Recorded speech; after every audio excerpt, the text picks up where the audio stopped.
wa ala jami'i walinajahina al-Fatihah. Bismillahirrahmanirrahim. Ar-Rahmanirrahim. Maliki yaumiddin. Iyyaka na'budu wa iyyaka nasta'in. Ihdinas siratal mustaqim. Siratal ladzina an'amta 'alaihim ghairil maghdubi 'alaihim waladdallin. Amin. Acara selanjutnya ialah pembacaan ayat suci Al-Qur'an yang akan dilantunkan oleh Saudari Alda Rahmaniar, mahasiswi Sekolah Tinggi Ilmu Tarbiyah Balikpapan, semester ke-7. Kepada beliau disilahkan.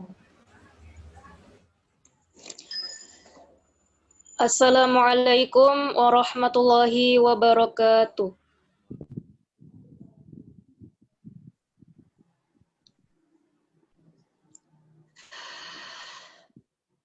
A'udzu billahi minasy syaithanir rajim.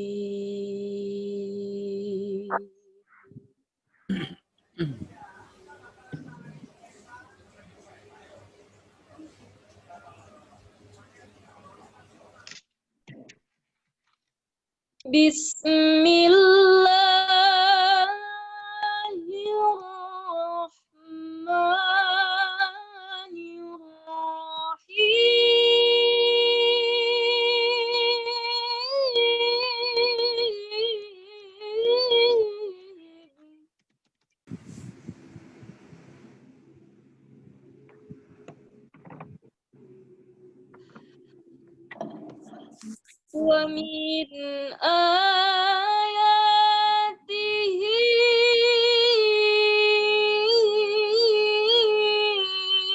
an khalaqalakum min anfusikum azwajan litaskunu ilaiha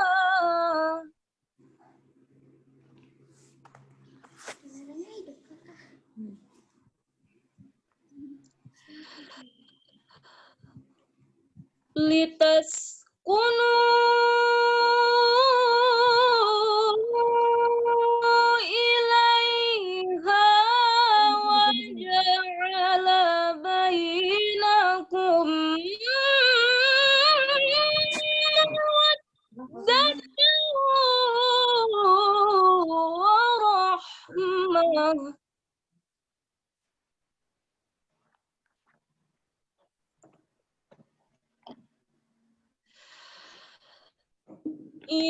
Inna fi dzalika laayatil liqaumin yatafakkarun.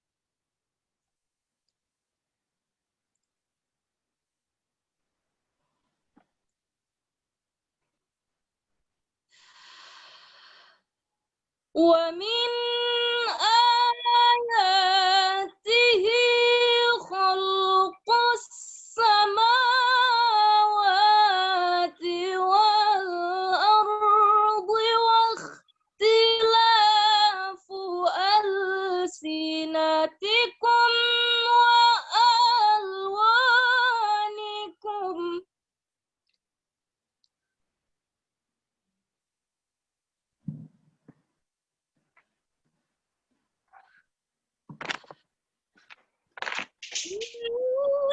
Inna fi dzalika laayatil lil alimin.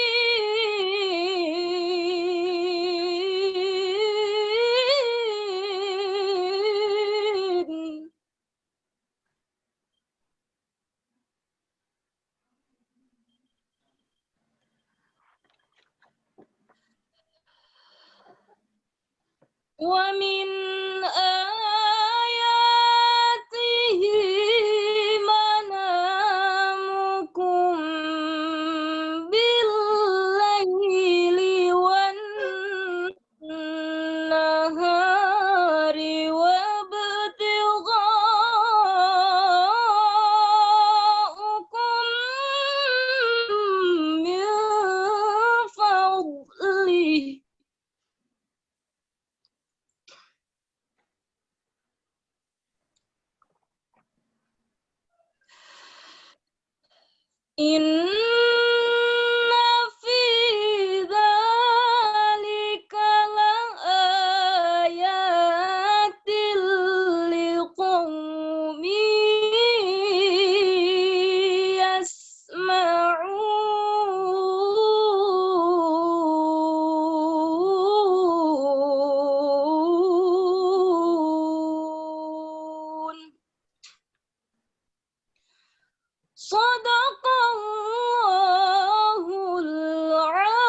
Assalamualaikum warahmatullahi wabarakatuh.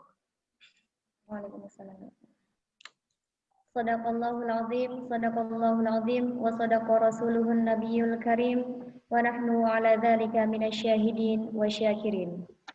Acara selanjutnya ialah sambutan Ketua Program Studi Pendidikan Agama Islam Sekolah Tinggi Ilmu Tarbiyah Balikpapan kepada Bapak Halimi Firdausi, SAG MSI, disilahkan.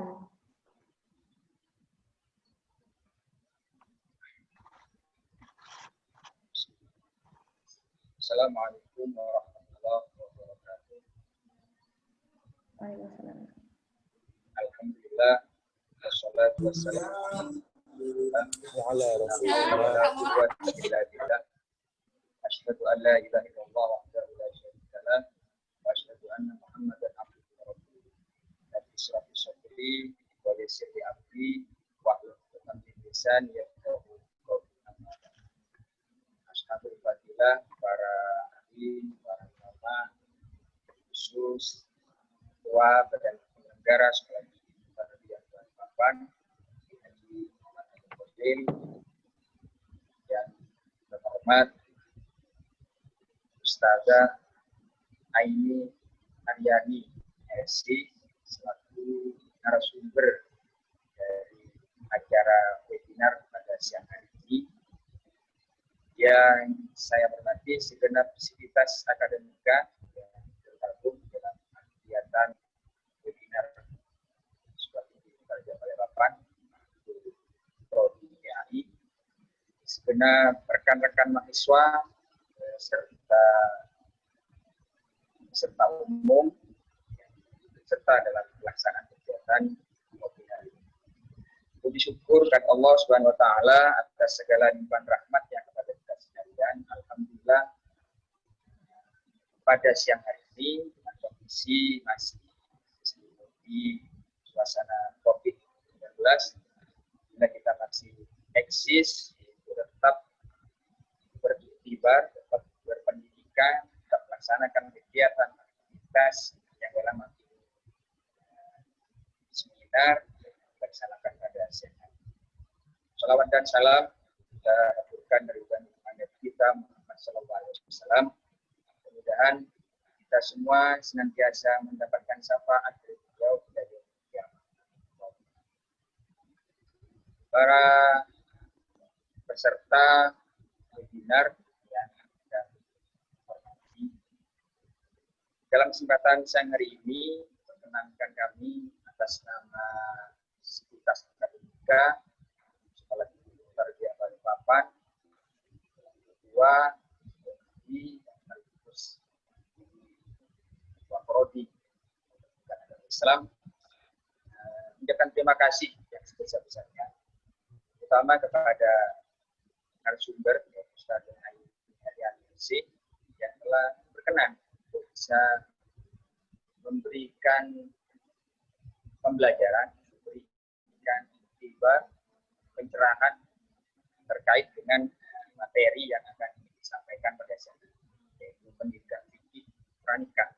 Di dalamnya ada hal tentang mahram, khitbah, mahar, dan wali atau resepsinya. Kemudian juga tidak kalah pentingnya juga mengucapkan terima kasih kepada kawan-kawan panitia dalam Prodi PAI yang tetap dengan kondisi pandemi seperti ini semangat dengan sebuah pembelajaran siswa khususnya pada halayak.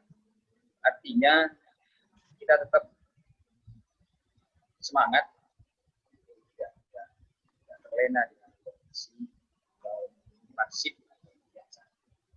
Kemudian juga kepada peserta saya juga terima kasih baik untuk teman mahasiswa sudah tinggi Tarbiyah Balikpapan, baik yang secara umum serta umum, begitu juga dengan para dosen serta dalam ini. Terima kasih yang sebesar-besar. Melihat dari tema yang diangkat memang pada siang hari ini, yaitu pendidikan fikih pranikah seputar mahram, khitbah, mahar, dan memang tema ini ringan. Kita lihat ringan, terkesan sepele, tapi ini real. Dan ini sangat dibutuhkan. Dan proses implementasinya memang justru ini yang menjadi kalang kabut di tingkat masyarakat, di tingkat real. Maka dari itu, saya sangat tertarik, walaupun dengan ringan, tidak berkesan yang seperti yang seminar-seminar yang biasa dilakukan oleh program tinggi lain, mungkin memang dari segi tema ringan, tapi dalam tataran real, dalam tataran implementasi sangat dibutuhkan oleh masyarakat, terutama di kaum para milenial. Jadi kaum milenial saat ini ya kadang hal-hal yang sifatnya terkait dengan keagamaan dalam hal hukum kadang lebih cenderung diabaikan, terkait dengan mahram, apakah itu khidbahnya atau kadang-kadang lebih banyak cenderung mencontoh ya, mungkin dengan adanya tayangan-tayangan ini cukup bagus. Mungkin nanti secara tuntas memang kebutuhan daripada para peserta yang dalam hal ini akan memasuki nikah, pranikah, sangat penting.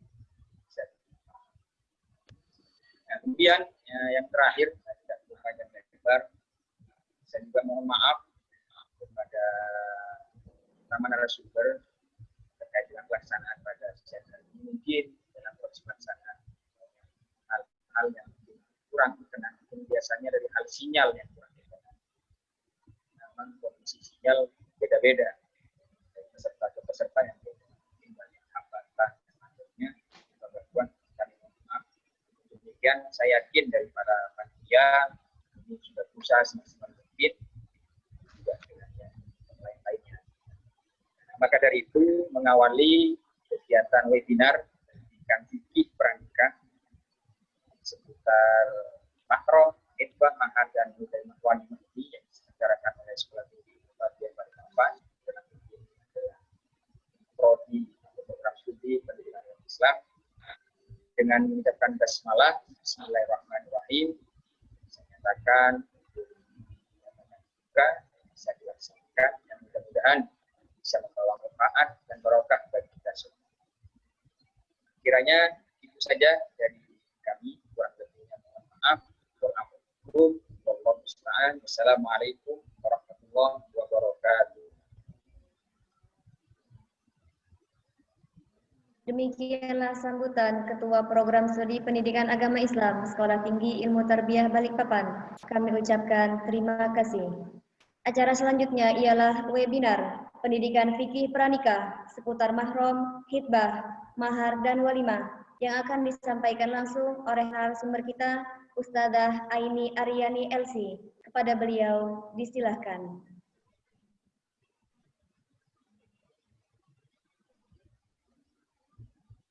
Assalamualaikum warahmatullahi wabarakatuh. Waalaikumsalam. Alhamdulillahirrabbilalamin. Wassalatu wassalam ala nabiyina Muhammad wa ala alihi wa sahbihi ajma'in wa man tabi'ahum bihsan ila yaumiddin, amma ba'du. Yang kami hormati segenap dosen, dekan, kajur, dan semua guru yang ada di Sekolah Tinggi Ilmu Tarbiyah Balikpapan. Dan yang berbahagia, insya Allah semuanya bahagia dan dalam keadaan sehat walafiat ya, para mahasiswa, para mahasiswi Sekolah Tinggi Ilmu Tarbiyah Balikpapan. Alhamdulillahirrabbilalamin, wassalatu wassalam ala nabiyina Muhammad. Jadi kita bersyukur sekali kepada Allah Subhanahu wa Ta'ala dan kepada Nabi kita Muhammad SAW, karena kita dapat menikmati agama Islam ini dengan cara yang baik, dalam keadaan sehat, dalam keadaan iman yang baik. Dan alhamdulillah pada siang hari ini kita dapat bersilaturahmi untuk sama-sama melaksanakan kajian atau webinar yang tema besarnya adalah pranikah gitu ya. Mungkin saya nggak tahu kenapa yang diangkat temanya pranikah. Nah, mungkin mahasiswa dan mahasiswi di sini yang sedang mengikuti mungkin belum pada menikah ya, tapi kalau yang udah menikah tidak perlu mikir untuk nambah begitu. Sudah setialah pada pasangannya masing-masing. Jadi jamaah yang dirahmati oleh Allah Subhanahu wa taala, hari ini kita akan membahas 4 poin terkait pranikah, fikih terkait mahram, kemudian berkaitan juga dengan mahar, kemudian khitbah ya, kemudian walimatul urs. Nah, di sini di laptop saya ini saya masuk tadi dengan 2 device yang berbeda. Oke, admin. Udah masuk ini. Oke, saya akan coba share screen dulu ya.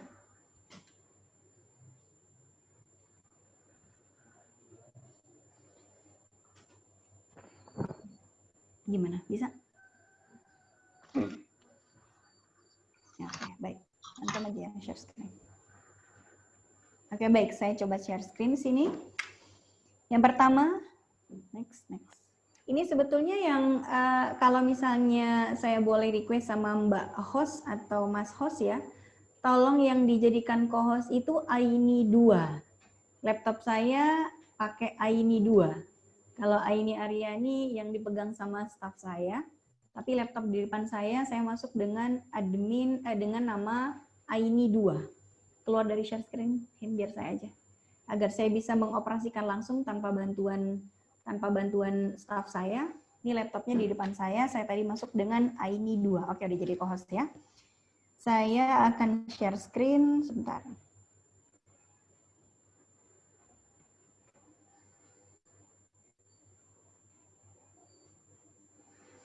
Baik, kita akan mulai hari ini dengan tema mahram.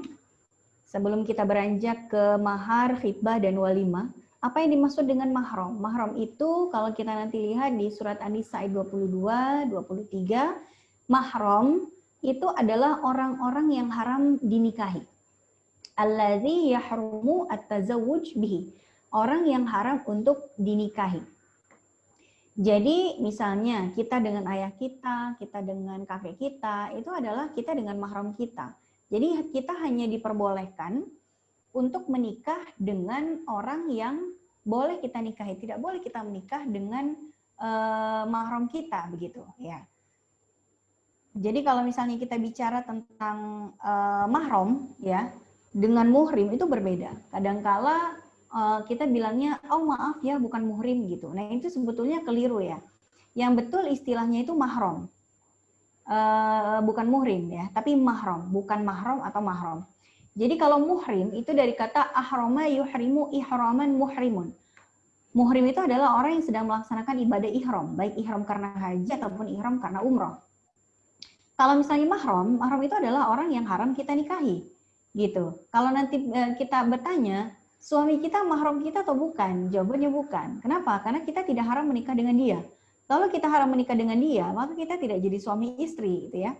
Jadi saya dengan suami saya itu bukan mahram. Kenapa saya dan suami saya boleh tinggal berdua, boleh berduaan dan lain sebagainya? Karena seorang wanita dengan suaminya itu dibolehkan berduaan karena diikat oleh pernikahan yang halal. Selama mereka diikat dengan pernikahan yang halal, maka mereka boleh berduaan dan lain sebagainya. Tapi ketika kehalalan karena pernikahan itu dilepas ikatannya dengan perceraian, maka seorang wanita sudah tidak boleh lagi berdua-duaan, bermesraan dengan mantan suaminya. Karena tidak ada ikatan apapun di antara mereka. Tidak ada ikatan kemahraman, tidak ada ikatan pernikahan. Sementara kita dengan ayah kita, dengan kakek kita, boleh berduaan kapanpun. Kenapa? Karena ikatan kemahraman antara kita dengan ayah kita itu berlangsung sampai kita meninggal dunia. Maka kalau pertanyaannya, saya dengan suami saya mahram atau bukan? Jawabannya bukan. Kenapa? Karena kita tidak diharamkan untuk menikah. Jadi kita luruskan dulu pengertiannya ya.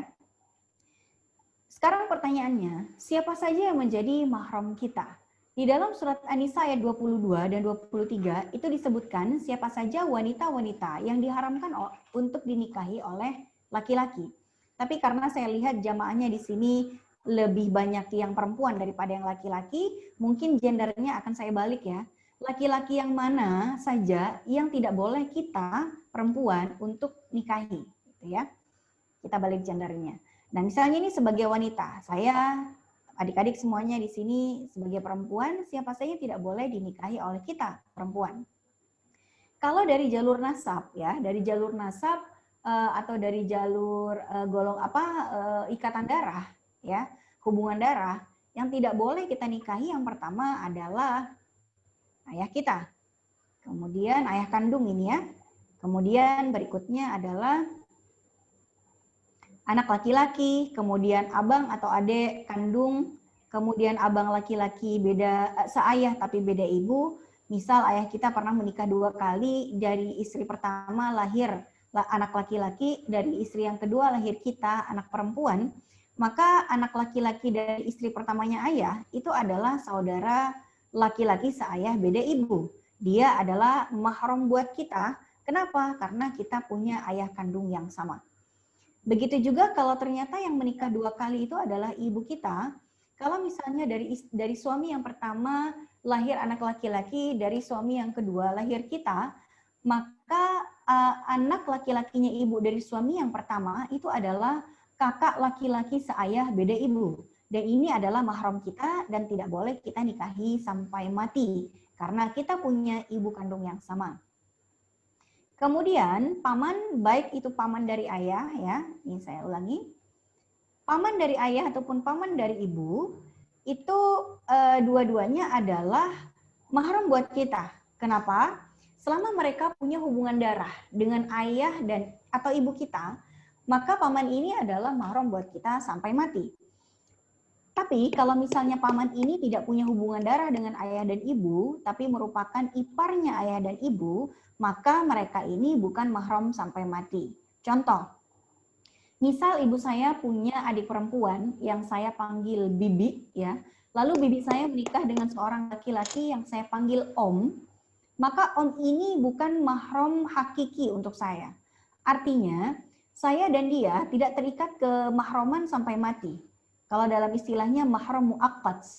Sementara saja, sementara dia jadi suaminya tante saya, sementara itu juga saya tidak boleh menikah dengan dia. Karena seorang laki-laki tidak boleh mempoligami antara istri dan ponakannya atau antara istri dengan bibi kandungnya. Maka selama dia menjadi suami dari bibi saya, selama itu juga saya tidak boleh bilang sama paman saya, paman tolong jadikan saya yang kedua. Tidak boleh saya melakukan itu. Kenapa? Karena saya tidak boleh menjadi madu dari bibi kandung saya. Tapi apabila ternyata om tersebut sudah tidak lagi menjadi suami dari bibi saya, misalnya bibi saya sudah dicerai oleh om saya, atau bibi saya telah meninggal dunia, lalu saya bertemu dengan mantan om saya, gitu ya, apakah saya boleh menikah dengan dia? Jawabannya boleh. Kenapa? Karena tidak ada hubungan kemahraman hakiki antara saya dengan om saya. Dia bukan mahram mu'abbad, bukan mahram yang selamanya. Ya, sebab apa? Sebab dia tidak punya hubungan darah dengan ayah dan ibu saya. Tapi dia hanya sekedar ipar dari ayah atau ibu saya. Sehingga masih ada peluang saya menikah dengan mantan om saya sendiri. Kalau mau, kalau nggak mau ya nggak jadi, begitu ya. Baik, berikutnya siapa yang lagi yang menjadi mahram kita, mahram mu'abbad atau mahram yang hubungan kemahramannya bersifat selamanya sampai mati? Dia adalah keponakan kandung. Ketika saudara laki-laki atau abang kita atau mbak kita punya anak laki-laki, dia menjadi keponakan kandung untuk kita. Maka dia adalah mahram kita. Tidak boleh kita menikahi. Jadi tema mahram ini adalah masuk di dalam bab pernikahan. Kenapa? Agar kita bisa mengantisipasi dengan siapa kita boleh menikah dan dengan siapa kita tidak boleh menikah. Jadi kalau itu adalah mahram kita sendiri, maka kita tidak boleh menikah dengannya, gitu ya. Nah, berikutnya, ini kalau misalnya kita dari mahram karena nasab ya tadi ya. Di sini kita tidak menyebutkan anak paman atau sepupu. Karena memang anak sepupu itu, anak paman atau sepupu kita, itu bukan mahram kita. Jadi boleh-boleh saja kalau kita mau menikah dengan sepupu, baik sepupu dari jalur ayah ataupun sepupu dari jalur ibu. Sebab pada dasarnya memang kita dengan sepupu kita tidak ada hubungan kemahraman.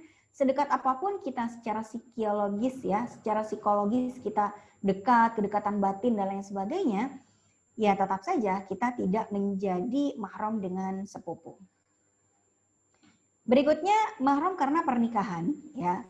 Jadi karena adanya pernikahan, maka terjadilah kemahroman. Jadi misalnya kita menikah dengan suami kita dengan suami memang bukan mahram, tapi ketika kita menikah dengan dia, maka ada di antara keluarganya yang menjadi mahram untuk kita.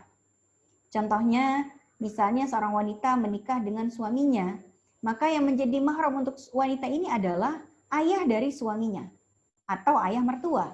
Sampai mati seorang wanita itu akan selalu menjadi mahram bagi mertuanya, bahkan jikapun sudah menjadi mantan mertua.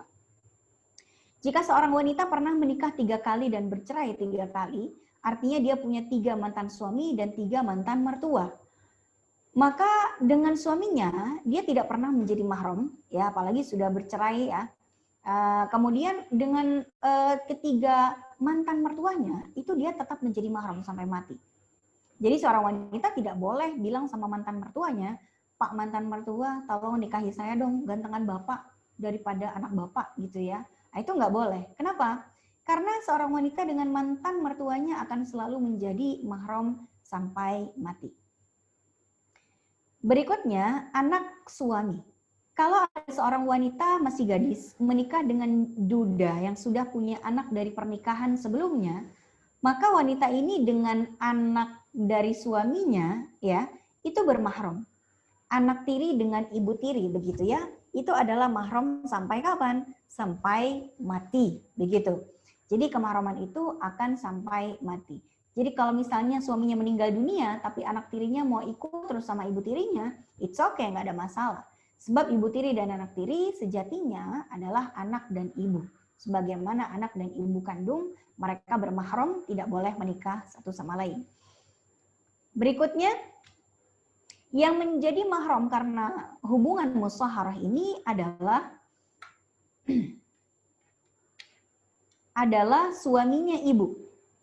Jadi kalau kita punya ibu yang sudah menjanda, lalu ibu kita menikah lagi dengan laki-laki lain ya, yang kita panggil bapak tiri atau bapak sambung, ini adalah mahram kita.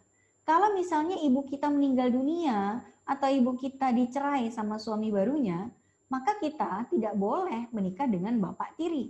Karena bapak tiri itu adalah mahram buat kita, apalagi kemahraman itu sudah terjadi sejak kapan? Bapak tiri itu menjadi mahram buat kita sejak dia itu sudah melakukan tamkin dengan ibu kita, sudah pernah tinggal bersama. Maka di dalam surat An-Nisa ayat 23 disebutkan warabba ibukum allati fi hujurikum min nisaikum allati dakhaltum bihin. Wahai para lelaki, yang menjadi mahram buat kalian adalah anak-anak perempuan dari istri kalian yang sudah kalian campuri. Jadi ketika seorang bapak tiri, misalnya ibu saya menjanda dan nikah lagi dengan bapak tiri saya, kapan saya menjadi mahram buat bapak tiri saya? Sejak bapak tiri saya pernah menggauli ibu saya. Tapi tidak mungkin saya bertanya pada bapak tiri dan ibu saya, apa sudah belum melakukan sama ibu saya? Nggak mungkin saya menanyakan itu, nggak sopan gitu kata orang. Jadi patokannya ketika mereka sudah melaksanakan tamkin atau mereka sudah pernah tinggal di satu atap yang sama. Maka sejak itulah saya menjadi mahram buat bapak tiri saya. Berikutnya yang menjadi mahram karena jalur musyaharah adalah menantu. Kalau misalnya saya punya anak perempuan, lalu kemudian anak perempuan saya menikah dengan seorang laki-laki, maka menantu ini adalah mahram buat saya. Sampai mati, dia adalah mahram untuk saya. Jika misalnya anak perempuan saya meninggal dunia, terus menantu saya masih tetap mau ikut tinggal serumah dengan saya, apakah diperbolehkan? Tentu boleh-boleh saja. Karena saya dengan mantan menantu itu tetap akan bermahram sampai mati. Walaupun ternyata nanti si menantu ini menikah lagi dengan perempuan lain. Tetap saja jadi mahram. Ya. Menantu atau mantan menantu, mertua atau mantan mertua itu adalah mahram. Tidak boleh kita menikah dengan mereka sampai mati. Berikutnya yang terakhir dari tema mahram ya, saya agak mempercepat karena temanya sangat banyak, ada 4 tema yang harus kita sampaikan. Baik, ini mahram karena persusuan atau disebut juga dengan roboah ya.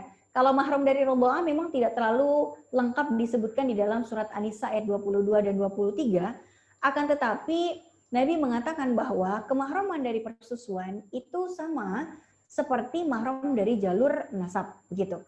Jadi misalnya ini ada seorang anak perempuan ya, dia menyusu kepada ibu susuan, maka yang akan menjadi mahram buat dia tidak hanya 1-2 orang dari keluarganya ibu susuan, tapi banyak. Contohnya, misalnya wanita ini adalah saya. Dulu ketika saya masih kecil misalnya, saya disusui oleh ibu susuan yang bukan ibu kandung saya. Lalu di antara keluarga laki-lakinya ibu susuan, itu akan menjadi mahram buat saya.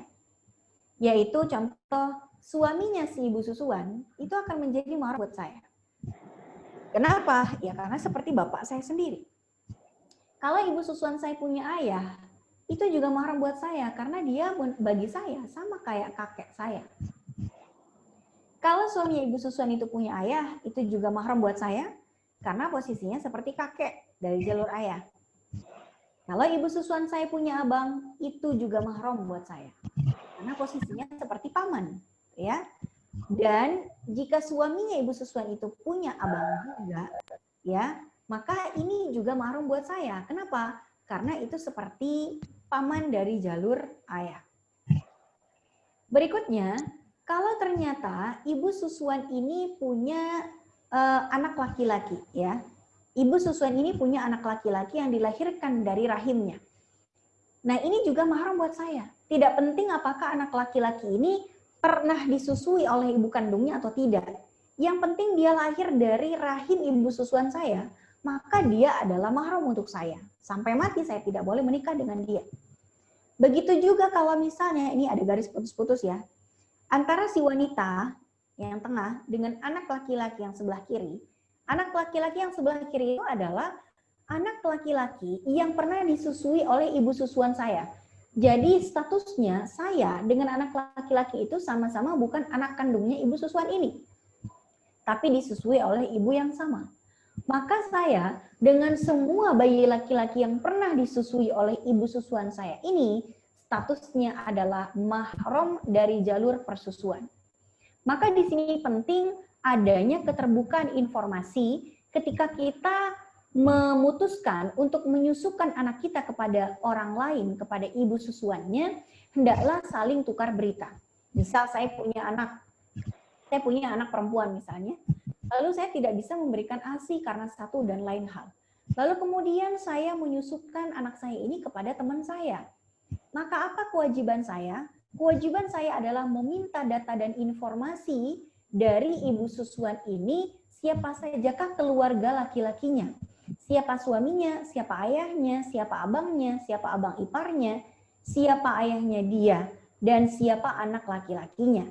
Karena itu semua akan menjadi mahram untuk anak saya yang dia susui. Itu ya. Begitu juga kalau saya punya anak laki-laki. Kalau saya punya anak laki-laki dan saya putuskan untuk disusui oleh teman saya, itu ya. Saya punya teman perempuan dan saya menyusukan bayi saya kepada teman saya. Maka kewajiban saya adalah meminta data dan informasi pada teman saya ini siapa saja keluarganya yang perempuan. Sebab akan menjadi mahram buat bayi laki-laki saya yang dia susui. Misal teman saya ini punya misalnya dia punya adik perempuan atau anak perempuan atau ibu ya, maka itu semua akan menjadi mahram buat anak laki-laki saya karena anak laki-laki saya itu menyusu pada dia. Begitu juga semua bayi perempuan yang pernah dia susui. Jadi kalau misalnya di tahun ini dia menyusui bayi laki-laki saya, lalu kemudian tahun berikutnya dia menyusui bayi perempuan, maka ibu susuan ini wajib menginformasikan pada saya. Kenapa? Karena bayi yang dia susui yang perempuan itu kelak akan menjadi mahram buat anak saya. Jangan sampai anak saya nanti tumbuh dewasa lalu jatuh cinta kepada mahramnya sendiri dari jalur persusuan. Kasihan sekali, sudah jatuh cinta, sudah kenalan, sudah saling suka, ternyata takdir menentukan lain. Mereka tidak boleh menikah. Karena apa? Ada kemahroman di antara mereka yang sebabnya adalah menyusu kepada ibu susuan yang sama. Baik jamaah sekalian yang dirahmati oleh Allah Subhanahu wa taala. Jadi kenasaban ya. Nasab ini penting bukan nasab, apa sih namanya? Kemahroman ini sangat penting untuk kita ketahui Sebab apa? Sebab banyak sekali yang menyepelekan tentang penyusuan ya. Ngasal saja nyusuin anak orang, tapi dia tidak tahu apa konsekuensi dari kemahroman yang akan terjadi di antara anak-anak mereka. Baik, saya sudahi mungkin untuk kemahroman, saya akan lanjut ke mahar. Mahar ini juga sangat penting kita bicarakan terkait bab pranikah ya. Kenapa? Karena banyak sekali yang belum tahu ketentuan-ketentuan dalam syariat terkait tentang mahar. Dikiranya perempuan itu haram meminta mahar yang mahal. Apakah benar seperti itu? Apakah benar mahar yang paling dianjurkan Nabi itu yang paling murah gitu, sehingga viral, sempat viral ada orang yang maharnya cuma air putih sama sepasang sendal. Apakah benar seperti itu? Apakah makin murah maharnya makin berkah pernikahannya? Apakah benar seperti itu? Nah, kita akan bahas kali ini. Mahar itu secara bahasa adalah ma yadfa'u zauj ila zaujatihi bi'aqdiz zawaj, atau secara istilah al-iwadu fin nikah. Kemudian secara pensyariatannya ya, landasan dalil syar'inya yaitu di dalam surat An-Nisa ayat 4 dan apa yang disabdakan oleh Nabi dalam hadis yang diriwayatkan oleh Imam Ahmad. Dalam surat An-Nisa ayat 4 Allah berfirman, Bismillahirrahmanirrahim, wa atun nisaa sadaqatihinna nihlatan fa in tibna lakum 'an syai'in minhu nafsan faquluhu hani'an mari'a. Berikanlah mas kawin pada wanita sebagai pemberian dengan penuh kerelaan. Kemudian jika mereka menyerahkan kepada kamu sebagian dari mas kawin itu dengan senang hati, maka makanlah pemberian itu yang nikmat lagi baik akibatnya. Maksudnya apa? Mas kawin itu adalah pemberian dengan penuh kerelaan, gitu ya. Dan itu adalah dalil tentang mahar. Kemudian di sini sebagaimana yang disabdakan oleh Nabi, sebetulnya mahar yang dianjurkan oleh Nabi itu seperti apa sih? Kita simak sabda beliau, inna a'zaman nikahi barakatan aisaruhu ma'unah. Jadi nikah yang paling besar berkahnya itu yang paling mudah maharnya. Aisar itu artinya mudah. Dalam bahasa Arab, al-yusru artinya kemudahan. Aisar itu artinya yang paling mudah. Jadi mahar itu jangan dipelintir menjadi yang paling murah. Tapi mahar yang paling baik adalah yang paling mudah. Sebab tidak semua mahar yang murah itu memudahkan dan tidak semua mahar yang mahal itu menyulitkan. Tergantung konteksnya. Tergantung bagaimana itu dipahami oleh atau tergantung kemampuan calon suaminya. Itu ya. Saya kasih contoh. Ini kok kresek-kresek ya mikrofon saya, mohon maaf. Contoh mahar yang murah tapi susah didapat ya. Saya kasih contoh. Misalnya saya ingin menikah, lalu bilang sama calon suami saya mau mahar berupa hafalan Al-Quran, yaitu hafalan-hafalan surat Al-Quran yang biasa dibaca oleh Nabi dalam sholat tahajudnya. Apa saja? Surat Al-Baqarah sama surat An-Nisa. Sementara calon suami saya baru hijrah, baru belajar ngaji kemarin sore, baru belajar Iqra jilid 1, Abata, Tataba, Bababa, Tatata. Meminta dia untuk menghafalkan Al-Quran itu tidak perlu mengeluarkan harta. Murah saja. Tapi apakah itu memudahkan dia? Tidak. Sulit buat dia. Sementara dia ternyata adalah bos atau CEO dari perusahaan properti. Gitu ya. Di mana, sebentar ini kok kresek-kresek ya saya. Mikrofon saya kresek-kresek ya. Kresek-kresek begitu. Yang kresek-kresek ini mikrofon saya atau ada yang menganiam? Oke, berarti bukan dari saya ya, kresek-kresek dari tadi itu. Oke, baik. Jadi saya informasi, misalnya saya punya calon suami ya, dia misalnya ya, adalah komisaris dari atau misalnya CEO dari perusahaan minyak misalnya, perusahaan minyak swasta. Tapi dia baru belajar ngaji kemarin sore, baru Iqra jilid 1. Lalu saya meminta kepada dia tolong hafalin ya, maharnya adalah hafalin surat Al-Baqarah, surat An-Nisa sama surat Ali Imran. Tapi dia mengajukan yang lain. Waduh, buat saya ngafalin 3 surat sepanjang itu berat. Gimana kalau maharnya adalah 1 unit apartemen saja? Buat saya lebih gampang membelikan 1 unit apartemen daripada menghafalkan 3 surat yang begitu susah untuk saya hafalkan. Saya baru belajar alif ba ta. Mana yang lebih dianjurkan untuk saya pilih? Tentu yang lebih saya anjurkan adalah standar kemudahan. Kemudahan buat siapa? Buat calon suami saya.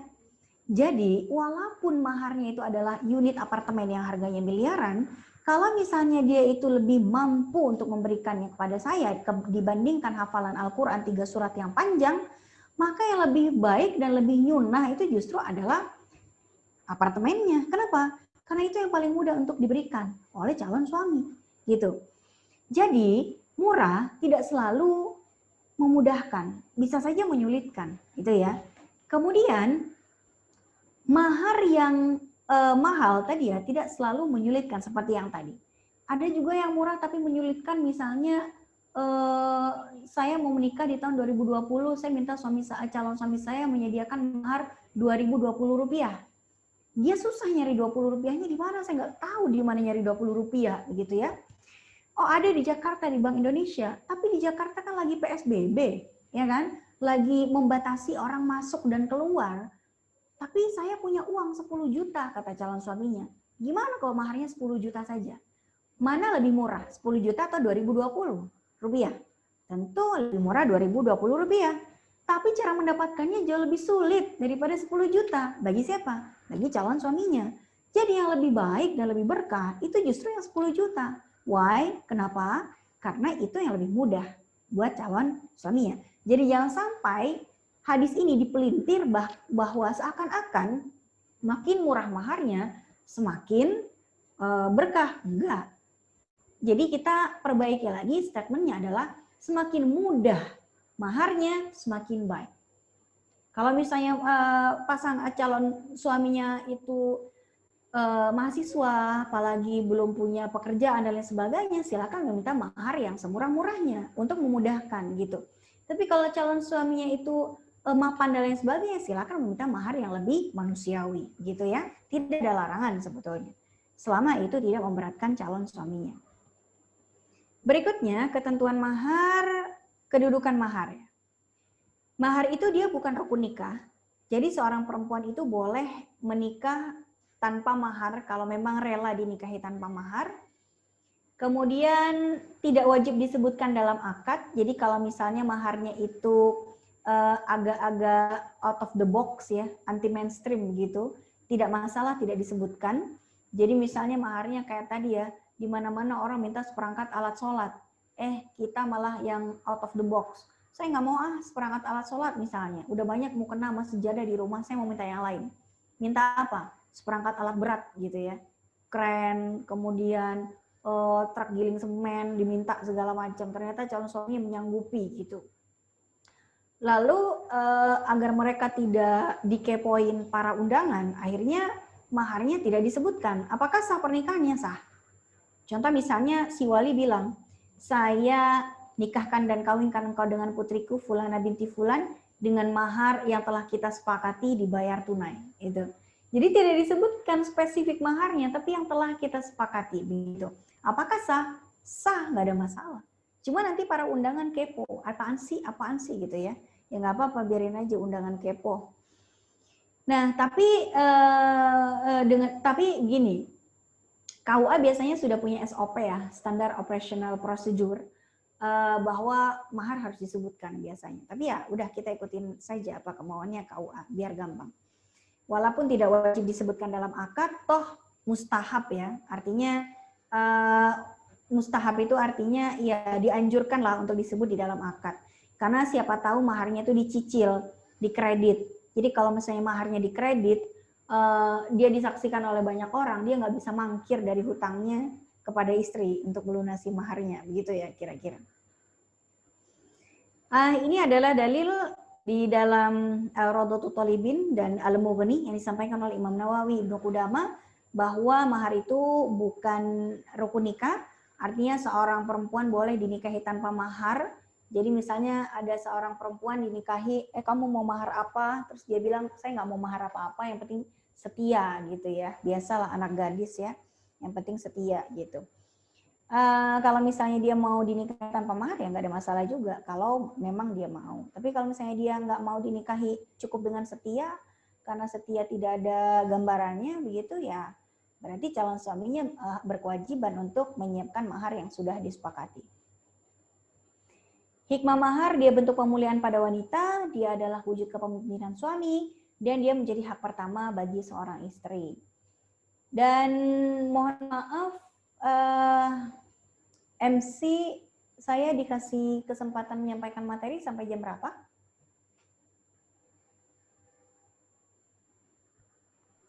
Jam 15.25. 15.25 WIB atau WITA? Saya di sini WIB. Wita. 15.30 WITA ya? Iya. Berarti di sini 14.30. Oke, masih ada sekitar 20 menitan lagi. Baik. Bentuk mahar di masa Nabi itu macam-macam sekali. Ada yang berupa 400 sampai 500 dirham. Itu sebagaimana mahar Nabi kepada hampir atau kebanyakan istri-istri beliau. Sebagaimana dalam hadis ini kata Aisyah itu adalah 500 dirham ya. Versi 500 dirham itu macam-macam. Ada yang mengatakan 500 dirham itu kurang lebih 40 juta rupiah. Ada yang mengatakan bahwa 500 dirham itu setara di masa Nabi itu bisa dibelikan kira-kira sekian ekor kambing, banyak sekali versinya ya. Kemudian berikutnya 400 sampai 4.000 dirham. Nah ini Nabi ada salah satu anaknya Nabi yang mana anak-anaknya Abu Sufyan ya, salah satu istrinya Nabi yang menjadi anaknya Abu Sufyan yang namanya Ummu Habibah, ini maharnya paling tinggi di antara istri-istri Nabi yang lain, yaitu 4.000 dirham. Ya, siapakah Ummu Habibah ini? Dia adalah putri pemuka Quraisy nomor 1, yaitu Abu Sufyan bin Harb. Ini 4.000 dirham. Tapi kalau misalnya kita bicara maharnya Nabi kepada Khadijah itu jauh lebih besar ya.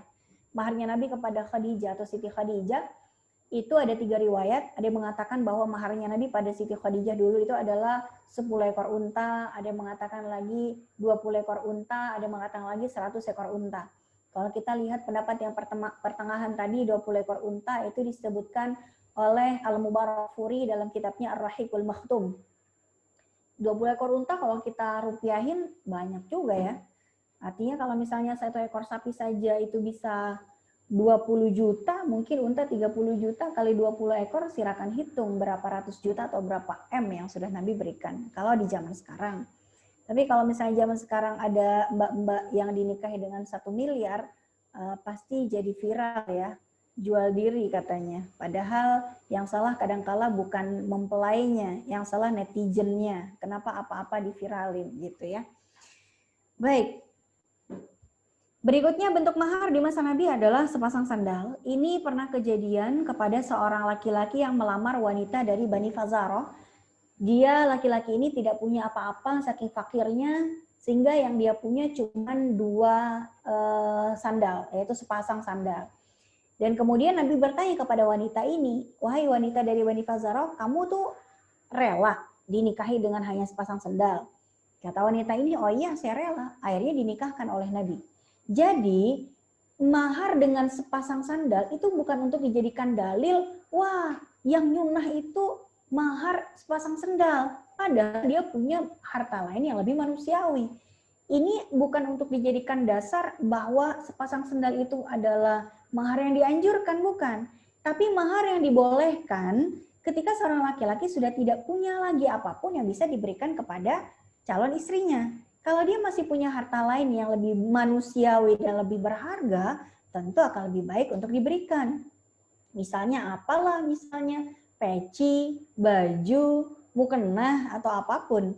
Jadi jangan sampai, wah Masya Allah ya wanita ini mau dinikahi dengan sepasang sandal, padahal calon suaminya punya tabungan ratusan juta rupiah di rekeningnya. Jadi ini bukan untuk dijadikan anjuran dan lain sebagainya. Maka dalam memahami hadis kita harus paham konteksnya dulu. Konteksnya apa sih? Oh, konteksnya ini karena tidak punya harta yang lain. Oke, boleh memberikan sepasang sandal. Kemudian berikutnya, ini juga mahar berupa keislaman. Ketika ada kisahnya Abu Thalhah melamar Ummu Sulaim. Kata Ummu Sulaim kepada Abu Thalhah, kamu itu laki-laki yang susah sekali ditolak lamarannya. Udahlah ganteng, gagah, baik sekali akhlaknya, sayang sekali. Satu aja kurangnya, kamu masih belum beragama Islam. Seandainya kamu mau beragama Islam, cukup itu deh yang menjadi mahar buat saya. Gitu ya. Jadi kalau zaman sekarang ya kita komennya, aduh so sweet banget Ummu Sulaim. Ya, dari Abu Thalhah dia cuma meminta keislaman. Iyalah kalau misalnya dia tidak masuk ke dalam agama Islam, maka tentulah dia tidak boleh menikah satu sama lain. Sebab apa? Sebab Ummu Sulaim ini adalah seorang wanita muslimah yang tidak boleh menikah kecuali dengan orang Islam juga. Baik, sebentar ya, kamera saya lagi ganti baterai ya, tapi nggak apa-apa. Suaranya yang penting masuk. Nah, ini lagi cincin walaupun dari besi. Nah, ini adalah cerita seorang laki-laki yang juga tidak punya apapun. Di Madinah dia termasuk orang yang paling fakir, yang tidak punya apapun. Maka kemudian ceritanya gini, ada seorang laki-laki ingin menikahi seorang perempuan. Kemudian Nabi bertanya sama dia, kamu itu punya apa yang bisa kamu berikan sebagai mahar? Oh, saya punya sarung ini saja ya Rasulullah, harta saya cuma sarung yang saya pakai. Terus kata Nabi, kalau kamu memberikan sarung kamu sebagai mahar pada istrimu, terus kamu nanti mau pakai apa untuk menutup auratmu? Oh iya ya. Terus gimana Nabi? Lalu kata Nabi, sudah pergi sana cari apa kek yang bisa dijadikan mahar? Iltamis walau khataman min hadid, kata Nabi. Carilah apapun walaupun cincin dari besi. Ya. Jadi jangan salah ambil dalil nih ya. Maksudnya jangan sampai mengatakan, wah yang dianjurkan sama Nabi itu adalah cincin dari besi. Bukan yang dianjurkan, tapi solusi yang diberikan oleh Nabi bagi orang yang tidak punya apapun untuk dijadikan mahar, kecuali hanya cincin dari besi. Baik, bagaimana dengan hafalan Al-Quran? Apakah hafalan Al-Quran ini sah dijadikan mahar atau tidak? Nah, di sini para ulama berbeda pendapat. Ya, kenapa mereka berbeda pendapat? Mereka berbeda pendapat dalam menafsirkan kalimat Nabi di dalam hadisnya. Ini ada satu hadis yang bunyinya gini. Jadi Nabi ketika ada seorang sahabat yang tidak punya apa-apa untuk dijadikan mahar, kemudian Nabi nanya sama dia, hal ma'aka minal Qur'ani syai'un? Hal ma'aka minal Qur'ani syai'un? Kalau dalam bahasa Arab artinya gini, hal apakah maka kamu memiliki minal Qur'ani dari Al-Quran syai'un sesuatu. Apakah kamu punya sesuatu dari Al-Quran? Faqala na'am suratu kadza wa suratu kadza li suran yusamiha. Kemudian dia menyebutkan beberapa surat. Faqala lahu an-nabi, Nabi mengatakan padanya, qad zawwajtukaha bima ma'aka minal Qur'an. Aku menikahkan kalian berdua dengan apa yang kamu miliki dari Al-Quran. Nah, di sini para ulama berbeda pendapat. Apa sih yang dimaksudkan oleh Nabi yang kamu miliki dari Al-Quran itu apa? Sebagian ulama mengatakan itu adalah hafalan Al-Quran, sehingga boleh hafalan Quran itu dijadikan mahar. Tapi sebagian yang lain mengatakan bukan hafalan Quran, tapi ilmu yang dia kuasai dari Al-Quran. Penguasaan ilmu atau kandungan dalam surat-surat yang disebutkannya. Sehingga menurut sebagian ulama, hafalan Al-Quran tidak sah menjadi mahar. Tapi kalau ada wanita dinikahi dengan hafalan Al-Quran, maka tetap sah pernikahannya, hanya saja dia dinikahi tanpa mahar. Sebab hafalan Al-Quran tidak sah menjadi mahar. Mengapa sebagian ulama mengatakan bahwa hafalan Al-Quran tidak bisa sah menjadi mahar? Karena pada dasarnya inti dari mahar itu pertama bisa diserahkan kepada calon istri. Sedangkan hafalan itu tidak bisa diserahkan. Tapi hanya bisa hafalan itu hanya bisa diperdengarkan, tidak bisa diserahkan. Ketika calon suami itu menyetorkan hafalan, apakah otomatis calon istrinya jadi hafal juga? Jawabannya tidak. Maka hafalan Al-Quran tidak bisa dijadikan mahar karena dia itu tidak bisa diserahkan dan dia tidak berupa sesuatu yang memberikan manfaat kepada calon istri. Ini menurut sebagian ulama. Namun sebagian ulama yang lain mengatakan hafalan Al-Quran tetap sah dijadikan mahar, maka ketika seorang perempuan meminta mahar berupa hafalan Al-Quran tentu tidak dilarang. Ini adalah perbedaan pendapat di kalangan para ulama dalam fikih itu sah-sah saja ya. Baik.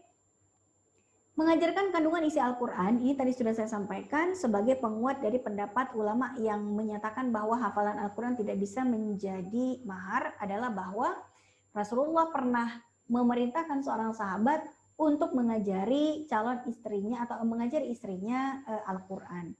Sehingga mengajarkan kandungan isi Al-Quran itu boleh menjadi mahar. Oke baik, kita sudah selesai ya tentang mahar ya. Ini nanti kalau ada tanya jawab silakan saja. Saya akan menyampaikan 2 sisa materi lagi. Masih ada 15 menit ya. Khitbah itu adalah pinangan. Ya, pinangan atau lamaran. Sedangkan khatib itu di sini adalah orang yang mengajukan pinangan, bukan khatib Jumat ya, itu beda. Ini khatib dalam hal khitbah. Khatib ini adalah orang yang mengajukan khitbah atau orang yang mengajukan pinangan. Sedangkan makhtubah, wanita yang sudah dipinang melalui proses khitbah yang syar'i. Ketika khatib datang untuk melamar, lalu kemudian wali nikahnya menyetujui, oke saya terima pinangan kamu, maka si wanita ini berstatus sebagai makhtubah. Tapi selagi si perempuan ini baru dibilang gini, Neng mau nggak nikah sama abang? Oh iya bang mau. Itu belum jadi pinangan. Sebab apa? Sebab pinangan itu belum disampaikan kepada wali dari si Neng tadi, ya. Kalau misalnya baru diomongin ke Neng, Neng mau nggak nikah sama abang? Mau bang. Itu namanya rayuan. Kalau pinangan itu disampaikan kepada ayahnya, gitu. Ya, tapi kalau misalnya itu disampaikan kepada janda, itu boleh langsung disampaikan kepada si perempuan. Tapi kalau misalnya pinangan itu ditujukan pada gadis, yang harusnya dia temui adalah bapaknya. Tapi kalau janda itu boleh langsung menerima pinangan tanpa wali. Tapi kalau menikah, mau janda mau gadis, tetap kalau menikah harus ada wali nikahnya. Tapi di dalam khitbah seorang janda itu boleh langsung mengokekan pinangan, tapi nanti pas nikahnya harus tetap ada wali nikah. Karena wali nikah adalah rukun dalam ijab qabul baik bagi gadis ataupun janda. Berikutnya jenis khitbah ya. Khitbah itu ada 2. Ada yang tasrih atau yang tasrih itu? Yang jelas.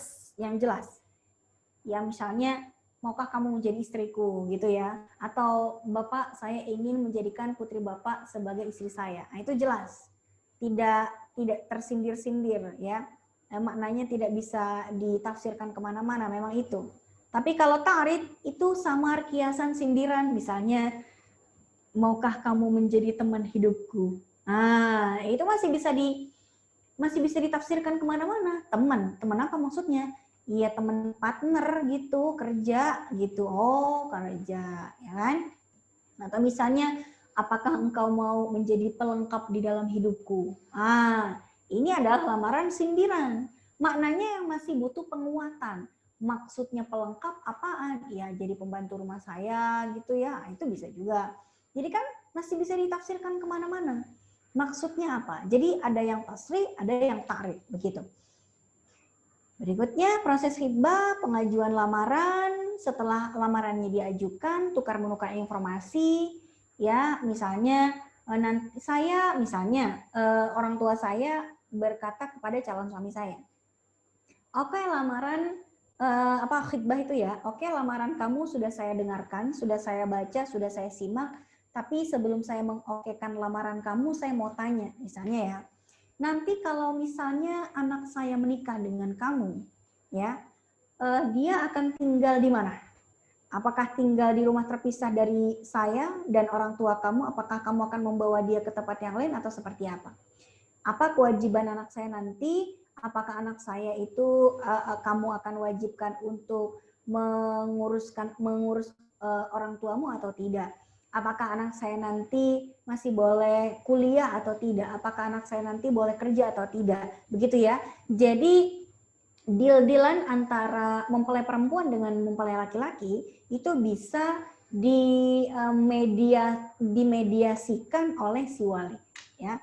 Jadi tukar menukar informasi, kamu dari keluarga mana, dari suku apa, anak keberapa, pendidikannya apa segala macam. Kalau perlu pendapatannya ditanya juga, silakan, itu adalah hak pihak perempuan untuk menanyakannya. Intinya ketika proses khitbah, biasanya pengajuan lamaran, kemudian tukar menukar informasi antara pihak laki-laki dan perempuan, tidak hanya yang pihak perempuan nanya ke pihak laki juga boleh menanya ke pihak perempuan. Pak, saya mau menikahi putri Bapak, ya. Oke, saya juga akan mempertimbangkan nih. Tapi sebelum Bapak konfirmasi, saya mau bertanya, Pak, apakah putri Bapak sudah ada yang melamar sebelumnya? Oh, tidak ada.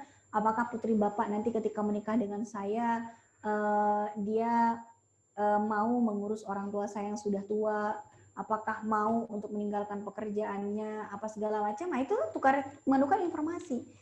Jadi hal-hal yang sepenting itu seharusnya selesai di meja lamaran, bukan baru dijadikan percekcokan setelah menikah. Jangan sampai setelah menikah baru mereka itu menyepakati, kata suaminya, kamu di rumah aja, kata istrinya, saya mau kerja, enggak, kamu di rumah saja, oh enggak, saya mau kerja. Nah, ini seharusnya sudah selesai di meja lamaran. Ketika deal-deal yang sangat penting itu seharusnya dibicarakan sebelum menikah, bukan dipertengkarkan setelah mereka menikah.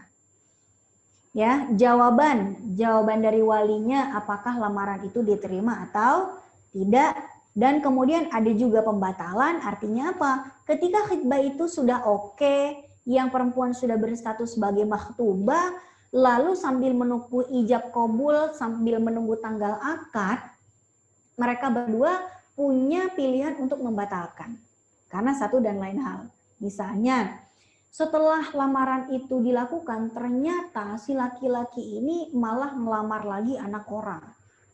Ketahuanlah sama perempuan yang dilamar duluan. Akhirnya sakit hati. Lalu wali dari perempuan yang pertama membatalkan lamaran laki-laki yang mana? Laki-laki yang ternyata hidung belang tadi. Boleh saja. Atau sebaliknya, yang membatalkan pihak pelamar, itu juga boleh.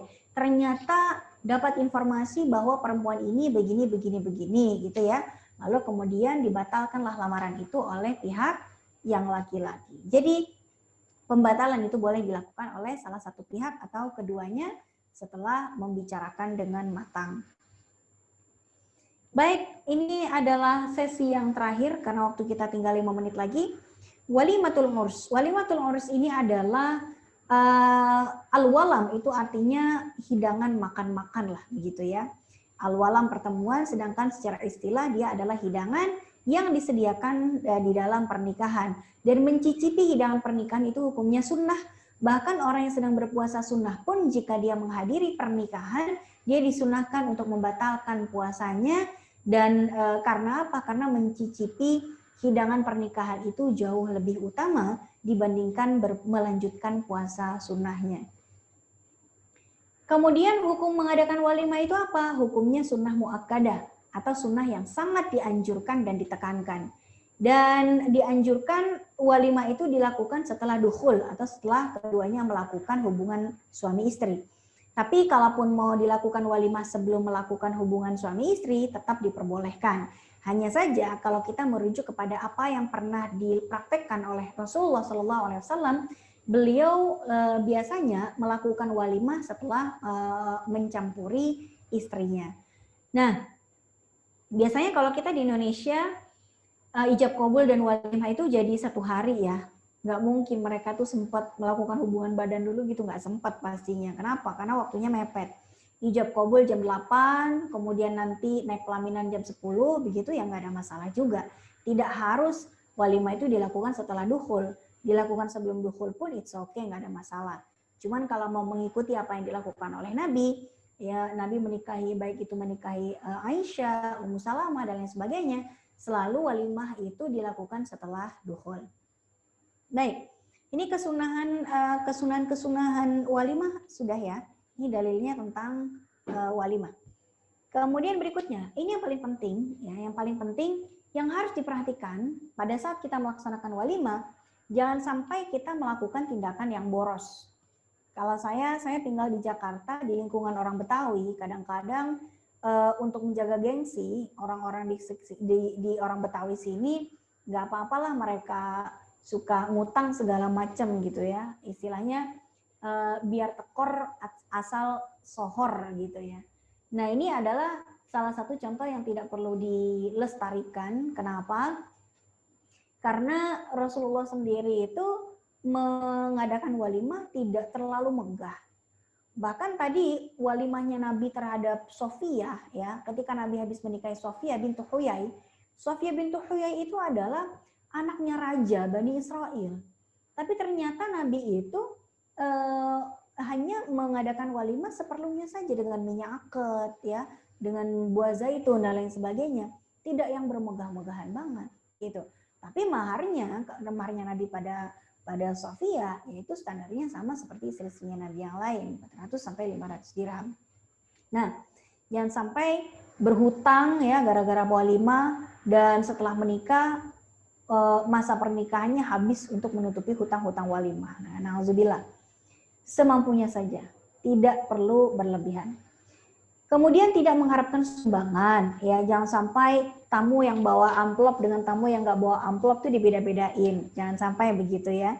Jadi tetap yang bawa amplop atau tidak bawa amplop sama-sama dikasih souvenir semua, ya, tempat duduknya disamain semua. Jangan sampai membeda-bedakan, apalagi ada yang sempat viral juga ya, pengantinnya bawa kartu merhan, nggak boleh salaman sebelum undangannya gesek di situ katanya. Nah, ini terlalu menunjukkan harapan sumbangannya ya. Berikutnya menghormati waktu sholat, ini yang paling penting. Kenapa? Karena banyak sekali pengantin yang meninggalkan sholat gara-gara takut riasannya luntur. Lebih penting menjaga riasan daripada menjaga sholat. Bayangkan, sholat yang diwajibkan itu bisa di skip begitu saja. Demi apa? Demi walimah. Nah, ini kan kesalahan fatal gitu ya. Minta agar rumah tangganya sakinah mawaddah warahmah, tapi hari pertama dia memasuki kehidupan yang baru sebagai istri atau ya sebagai istri, tapi dimulai dengan cara melanggar perintah Allah yang namanya sholat. Bayangin. Apakah sholat bisa dijamak gara-gara jadi pengantin? Selama kita baca dari banyak kitab-kitab para ulama, tidak ada satupun yang mengatakan bahwa menjadi pengantin adalah salah satu sebab dibolehkannya jamak. Tidak. Kenapa? Karena jamak punya ketentuan yang lain. Kecuali kalau dia walimah misalnya di luar kota, lalu dia menjamak sholatnya, it's okay. Dia menjamak sholatnya bukan karena statusnya sebagai pengantin, tapi sebagai statusnya sebagai musafir. Karena musafir boleh menjamak dan mengqashar sholat. Tapi kalau dia pengantinannya di rumah, tapi kan waktunya susah, ya kenapa tidak mencari waktu yang tidak menabrak waktu sholat? Misalnya ijab kabulnya jam 8, naik pelaminan jam 10, oke? Kemudian menerima tamu apa segala macam, sholat zuhurnya nanti bisa misalnya agak diakhirkan jam 2:30 lah sholatnya. Diakhirkan waktu sholatnya, tapi kan tetap sholat zuhur di dalam waktunya. Tidak meninggalkan sholat zuhur sama sekali, sampai azan asar nggak sholat sama sekali, tidak. Setidaknya walaupun di akhir waktu gitu ya, dia tetap dapat waktu zuhur, sholat zuhur pada waktunya. Jangan sampai dijamak ke asar gitu, antara aja lah takut riasannya luntur. Nah ini yang harus kita perhatikan. Oke, baik, berikutnya. Di dalam walimah yang paling afdol adalah mengundang orang yang miskin. Karena di dalam satu hadis Nabi mengatakan syarutani ta'amul walimah. Jadi seburuk-buruknya makanan adalah makanan walimah. Di mana apa? Yud'a ilaihil aghniya. Yang diundang itu cuma orang-orang yang kaya tapi meninggalkan orang yang miskin gitu. Orang yang dia undang adalah orang yang tidak butuh makan enak. Yang tidak diundang malah yang butuh makan enak. Ini kan kebolak-balik. Jadi kalau bisa di dalam undangan adalah yang diundang orang-orang fakir.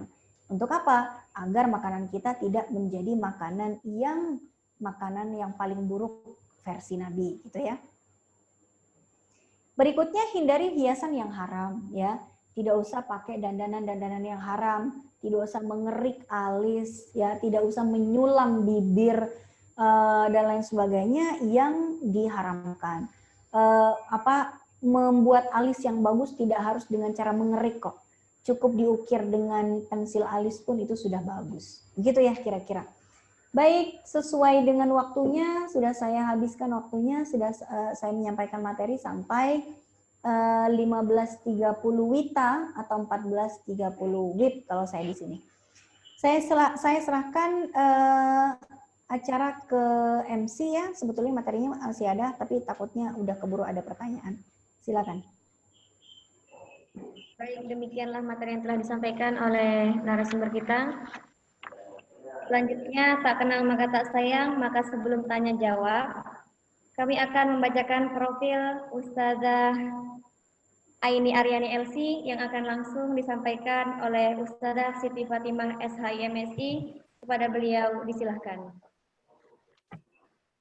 Baik, terima kasih Mbak Rahayu sebagai host dalam webinar pada siang hari ini. Assalamualaikum warahmatullahi wabarakatuh. Waalaikumsalam. Selamat datang semuanya para peserta webinar pada siang hari ini. Selamat datang kepada Ustazah Aini Aryani LC yang telah meluangkan waktunya untuk bisa mengisi webinar pada Prodi Pendidikan Agama Islam Sekolah Tinggi Ilmu Tarbiyah Balikpapan. Alhamdulillah dapat hadir semuanya para peserta baik dari Balikpapan ataupun dari luar Balikpapan, dari Jakarta ada, di Jawa Barat, Jawa Timur, bahkan dari Malaysia pun juga ada. Alhamdulillah. Baik, kami akan bacakan profil Ustazah Aini Aryani LC. Beliau lahir di Pulau Bawean, Gresik, Jawa Timur. Beliau putri dari Kiai Haji Abdullah Mufid Helmi dan Nyai Hajah Nurlaili Yusuf. Selanjutnya setelah MTS beliau melanjutkan ke Gontor Putri 1 Mantingan Ngawi dan mendapatkan predikat Mumtazah Ula atau Cum Laude. Selanjutnya selepas dari Gontor Putri 1 beliau melanjutkan studinya di Fakultas Syariah di Islamabad, Pakistan, International Islamic University Islamabad dengan predikat cum laude. Saat ini beliau sedang menyelesaikan S2-nya di Institut Ilmu Al-Quran IIKI Jakarta, Fakultas Syariah Prodi Hukum Islam. Dan aktivitas beliau sehari-hari yaitu sebagai tim asatidzah Rumah Fikih Indonesia. Beliau mengisi kajian dan majelis taklim baik dari perumahan dan berbagai instansi, lembaga dan perkantoran. Dan beliau juga menjadi narasumber acara televisi antara lain Tanya Hazanah Trans 7, Islam Itu Indah Trans TV, Mozaik Islam Hidayah TV. Masih banyak sekali aktivitas beliau yang belum tercantumkan di sini, tapi alhamdulillah beliau bisa membersamai kita pada siang hari ini, alhamdulillah. Baik, silakan bagi siapapun yang ingin bertanya, silakan ditulis dalam kolom chatroom di sini. Nanti akan kami bacakan. Baik, yang pertama Ustazah, ini ada yang bertanya. Assalamualaikum Ustazah, ini terkait khidbah. Sekarang ini banyak sekali yang melakukan acara khidbah resmi seperti akad nikah dengan mengundang bukan hanya keluarga, tapi juga tetangga-tetangga dan teman-teman. Dan itu seperti membudaya di lingkungan sekitar saya, dan banyak sekali bagaimana sebenarnya acara khidbah yang benar dalam Islam. Apakah hanya keluarga inti saja atau bagaimana? Dan apakah harus dirahasiakan? Karena banyak sekali orang-orang yang memposting foto acara khidbah di sosial media. Mungkin satu-satu baru dijawab. Nanti akan kita buka sesi pertanyaan berikutnya. Silakan Ustazah. Ya, baik. Bagaimana hukumnya mengadakan acara makan-makan, undangan, ya, mengundang orang banyak karena ada khidbah atau misalnya kalau kita bilang pertunangan lah begitu ya, bahwa wanita ini sudah sah menjadi tunangan dari laki-laki yang meminangnya dan mengundang banyak orang. Apakah ini dibolehkan dalam Islam? Jadi begini, Dalam Islam, khitbah itu dengan tunangan yang kita pahami sehari-hari memang ada persamaannya, tapi juga ada bedanya. Persamaannya adalah sama-sama melamar, ya, kemudian menyatakan bahwa dia ini hampir akan resmi menjadi pasangan, baru hampir akan, ya. Tapi perbedaannya begini, kalau khitbah itu kan kalau yang dikhitbah itu adalah gadis, itu lamarannya diajukan kepada ayah si gadis. Oke, walaupun baru disampaikan ke si gadis ini, tapi ayah dari si gadisnya itu belum mengokekan, itu si gadis belum berstatus sebagai makhtubah. Kecuali kalau janda. Kalau si janda ini dilamar, lalu si janda ini mengatakan oke, dia sudah berstatus sebagai makhtubah. Walaupun nanti ketika dia menikah, tetap harus dinikahkan oleh walinya, gitu ya, ijab qabul nikah. Nah, kalau di pertunangan biasanya cukup misalnya ada laki-laki bilang ke perempuan, will you marry me? Yes, I will. Yes, I will, gitu kan. Terus habis itu dikasih cincin sama yang laki-laki, dipasang di jarinya. Biasanya mereka langsung menyatakan, we are engaged, gitu kan. Kita udah bertunangan. I am your fiancé, gitu. Saya adalah tunangan kamu. Sambil laki-laki itu berlutut, menyerahkan cincinnya, will you marry me, terus si perempuan jingkrak-jingkrak kesenangan. Nah, itu adalah tunangan, gitu. Tapi kalau dalam Islam, bukan seperti itu tekniknya. Karena disampaikan kepada wali si gadis tadi. Nah, bagaimana tentang cara perayaannya? Apakah dalam khitbah itu disunnahkan atau dianjurkan ngundang makan-makan? Oh tidak. Kalau dalam tunangan yang bukan versi syariat Islam, tunangan yang konvensional begitu ya, itu mereka mengadakan pertunangan besar-besaran apa segala macam. Ya itu hak mereka. Tapi kalau khitbah yang Islami, justru malah disunahkan untuk dirahasiakan. Ya, jadi ketika khitbah itu dirahasiakan, ketika sudah menikah baru diiklankan atau disyiarkan. Maka selama masih berstatus sebagai makhtubah, justru lamarannya harus diem-diem. Ya, cuman keluarga inti aja yang tahu, cuman bapaknya si perempuan, keluarga inti si perempuan, keluarga inti si laki-laki, cukup mereka aja yang tahu. Tidak usah keluar-keluar kemana-mana bahwa dua keluarga ini telah melakukan engagement atau khitbah gitu. Apa hikmah dibalik anjuran dalam Islam untuk merahasiakan lamaran?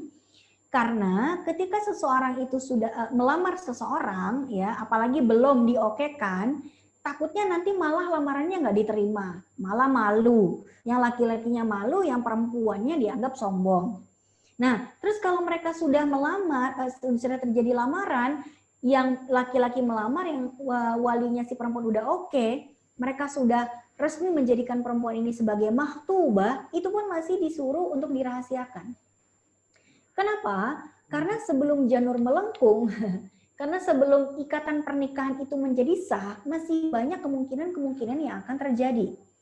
Bisa saja salah satu pihak itu membatalkan karena melihat ada aib di antara, ada aibnya, ada karena ada miskomunikasi, karena setelah sholat istikharah ada perubahan minat misalnya, apa segala macam. Masih banyak kemungkinan yang akan terjadi setelah khitbah sebelum ijab qabul. Maka dalam syariat Islam, khitbah itu sebetulnya lebih bagusnya itu dirahasiakan. Kalau udah akad nikah baru disyiarkan. Tapi kalau kembali kepada pertanyaan Anda tadi, apa hukumnya mengadakan pesta khitbah dengan mengundang banyak orang sekali? Apa hukumnya? Ya hukumnya silakan saja, tidak berdosa, tapi meninggalkan kesunahan. Kesunahannya apa? Kesunahan untuk merahasiakan perkhitbahan. Khitbah yang dianjurkan untuk dirahasiakan malah disyiarkan. Tapi apakah mereka berdosa? Enggak juga. Kenapa? Karena merayakan khitbah itu tidak diharamkan, tapi tidak dianjurkan. Maka dibedakan antara diharamkan dengan diharamkan dan tidak dianjurkan itu beda ya. Kalau diharamkan berarti kalau dikerjain dosa. Kalau tidak dianjurkan, kalau dikerjain kurang bagus, nggak sampai dosa. Tapi kalau nggak dikerjain, itu lebih bagus. Gitu kira-kira. Baik, terima kasih Ustazah. Ada lagi pertanyaan kedua? Belum ada. Oke, jadi tadi pertanyaannya sudah terjawab ya. Jadi khitbah itu boleh apa tidak lebih baik disiarkan atau tidak? Yang lebih baik atau yang dianjurkan adalah tidak disiarkan. Begitu. Sekarang jika tidak ada lagi pertanyaan di chat, saya buka pertanyaan by raise hand. Silakan. Itu ada yang raise hand ya? Mana? Dari yang Hafizoh WPFP Medan itu raise hand ya?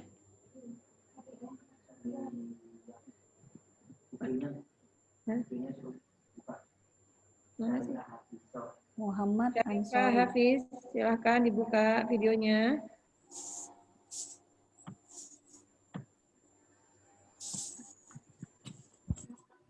Ini itu masih unbuka. Assalamualaikum warahmatullahi wabarakatuh, Ustazah. Waalaikumsalam warahmatullahi wabarakatuh. Ya, mohon izin saya mengajukan pertanyaan. Mungkin ada 3 pertanyaan, Ustazah. Boleh? Ya. Yang pertama, kalau melangsungkan khitbah, apakah boleh komunikasi dengan calon pasangan, terus berpergian untuk kebutuhan pernikahan, dan bolehkah berboncengan dengan calon mertua? Yang pertama. Yang kedua, bagaimana suara volume saya kurang jelas. Boleh oh ya, suaranya? Apakah pada saat khitbah itu diperkenankankah untuk komunikasi dengan calon pasangan, terus pergi untuk kebutuhan pernikahan, dan bolehkah untuk berboncengan atau interaksi dengan calon mertua si ibu? Yang kedua, yang pertama, yang kedua, untuk menentukan mahar, apakah itu ditentukan dari wanita dan bolehkah negosiasi antara wanita dengan pria tersebut? Nah, itu aja Ustazah. Mungkin yang dua ya pertanyaannya. Dua aja Ustaz. Ya, baik. Satu-satu dulu. Baik. Apakah boleh ketika si laki-laki sudah mengkhitbah, kemudian yang perempuan sudah berstatus sebagai makhtubah karena sudah diokekan, apakah mereka boleh berkomunikasi? Ya nggak ada masalah juga, berkomunikasi itu kan tidak dilarang. Yang dilarang apabila sudah melanggar batas. Apakah saya sebagai perempuan tidak boleh kemudian saya berkomunikasi dengan laki-laki yang bukan mahram saya? Tergantung. Barusan saya berkomunikasi dengan laki-laki yang bukan mahram saya, yang bertanya itu bukan mahram saya. Apakah saya terlarang? Tentu tidak. Selama itu dalam batasan-batasan yang diwajarkan, selama itu tidak melanggar syariat, ya silakan saja. Misalnya Anda dengan wanita yang Anda lamar ya, kemudian berkomunikasi tentang visi misi keluarga ke depannya. Kira-kira kalau misalnya nanti saya menjadi istri Anda, apakah saya masih diperkenankan untuk melanjutkan kuliah atau tidak? Ini kan pertanyaan-pertanyaan yang sangat krusial untuk masa depannya gitu kan. Tapi kalau misalnya mereka berbicara sudah mengarah kepada sesuatu yang menimbulkan syahwat atau menimbulkan fitnah, nah ini yang tidak diperbolehkan gitu. Nah misalnya udah belum menikah udah panggil ayang embeb gitu ya, udah manggil umi abi, aduh ini udah kayak anak-anak SD samping rumah saya nih, masih kecil udah umi abi, bingung juga saya itu ya. Jadi ketika misalnya perbincangannya itu sudah masih di dalam batas kewajaran, silakan saja. Kalau misalnya dikhawatirkan mereka akan terjerumus kepada fitnah dan lain sebagainya, ya oke, kalau begitu via email saja, ya kan? Misalnya di via email itu kan lebih panjang begitu, kira-kira ke masa depan gini, asal usul saya seperti ini, ceritanya panjang tentang asal usulnya segala macam, silakan saja gitu. Tapi kalau mereka takut kebablasan, tiba-tiba saling merayu dan lain sebagainya, ya sebaiknya tidak disampaikan via WhatsApp. Ya, tapi bisa misalnya dalam grup yang isinya calon si khatib, si maktubah dan 2 pihak keluarganya. Jadi kalau mereka ngomong ada yang memantau begitu ya, kira-kira ini lebih selamat. Tapi kalau pertanyaannya boleh nanya langsung atau tidak karena ingin menanyakan sesuatu yang lebih private, ya silakan saja selama dalam batas kewajaran dan tidak menimbulkan fitnah. Kemudian pertanyaan berikutnya, apakah boleh belanja bersama gitu kan untuk keperluan wedding dan lain sebagainya? Selama itu dilakukan tidak berdua, misalnya gini, saya mau nikah, itu calon suami saya mau bikin seserahan, tapi dia tidak tahu selera saya seperti apa, maka saya diajaklah untuk memilih seserahan yang sesuai dengan selera saya. Maka saya tidak boleh hanya berduaan sama dia. Saya bisa ngajak kakak saya, bisa ngajak ibu saya, dia juga bisa mengajak abangnya, dia juga bisa mengajak ayahnya, dan lain sebagainya. Sehingga kita rame-rame berempat misalnya. Nah, tidak hanya berdua, kalau berdua nanti malah menimbulkan fitnah. Begitu kira-kira. Nah, kalau misalnya pertanyaannya boleh nggak ngebonceng makhutubahnya? Ya jangan, nanti senggol-senggolan, malah menimbulkan fitnah banget, gitu ya. Nah, kalau misalnya yang dibonceng adalah calon ibu mertua gimana? Ya tergantung, calon ibu mertuanya masih cantik apa enggak. Kalau misalnya calon ibu mertuanya udah umur 99 tahun, 11 bulan, 29 hari, besok umur ke 100, ya silakan saja. Insya Allah sudah tidak menimbulkan fitnah dan syahwat gitu ya. Tapi kalau misalnya calon mertuanya baru umur 45 tahun, Sofia Latjuba itu umur 50 tahun, tapi masih luar biasa gitu kan. Jadi tergantung. Kalau misalnya ada potensi untuk menimbulkan fitnah, sebaiknya jangan. Nanti orang udah pada bisik-bisik gitu ya, ih belum jadi mantu sama mertua kok ada boncengan, ya kan? Jadi menimbulkan fitnah. Fitnah itu apa sih maknanya? Fitnah itu dalam bahasa Arab dengan fitnah dalam bahasa Indonesia itu beda maknanya. Fitnah dalam bahasa Indonesia itu menuduh tanpa bukti, ya kan? Menuduh tanpa bukti. Misalnya kita ngomongin teman kita tuh ya, kayaknya teman kita tuh nggak bener deh orangnya, pulang malam, yang nganterin beda-beda mulu, mobilnya bagus-bagus ya, kayaknya pacarnya gonta-ganti mulu, emang orang nggak bener dia. Nah, ini nuduh tanpa bukti. Padahal tuduhannya salah. Ternyata yang nganterin dia adalah tukang Gojek gitu ya. Tukang gokar. Ya tiap malam gokarnya beda-beda lah. Namanya juga bukan supir pribadi kan gitu. Ya. Jadi itu namanya fitnah dalam bahasa Indonesia. Kalau menuduh tanpa bukti dalam bahasa Arab itu bukan fitnah namanya, tapi al-qadhfu. Qadhfu, menikah. Menuduh ya tanpa bukti. Tapi kalau fitnah di dalam bahasa Arab itu maknanya banyak. Ketika ada huru-hara di antara sesama umat Islam itu namanya fitnah, ya kan? Ketika ada cobaan di mana seseorang itu lebih menikmati bermaksiat daripada menikmati ketaatan kepada Allah, itu juga fitnah namanya. Ketika timbul kecurigaan orang lain terhadap dirinya, itu juga namanya fitnah. Banyak sekali maksud dari kata fitnah di sini. Jadi untuk menutup pintu fitnah, maka sebaiknya tidak usah membonceng calon mertua, ya, apalagi membonceng calon istri begitu. Kenapa? Karena akan menjadi fitnah. Pertanyaan saya apakah sudah terjawab semua atau masih ada yang belum terjawab? Masih ada, Ustazah, bentar masih ada yang raise hand ini. Mahar ya?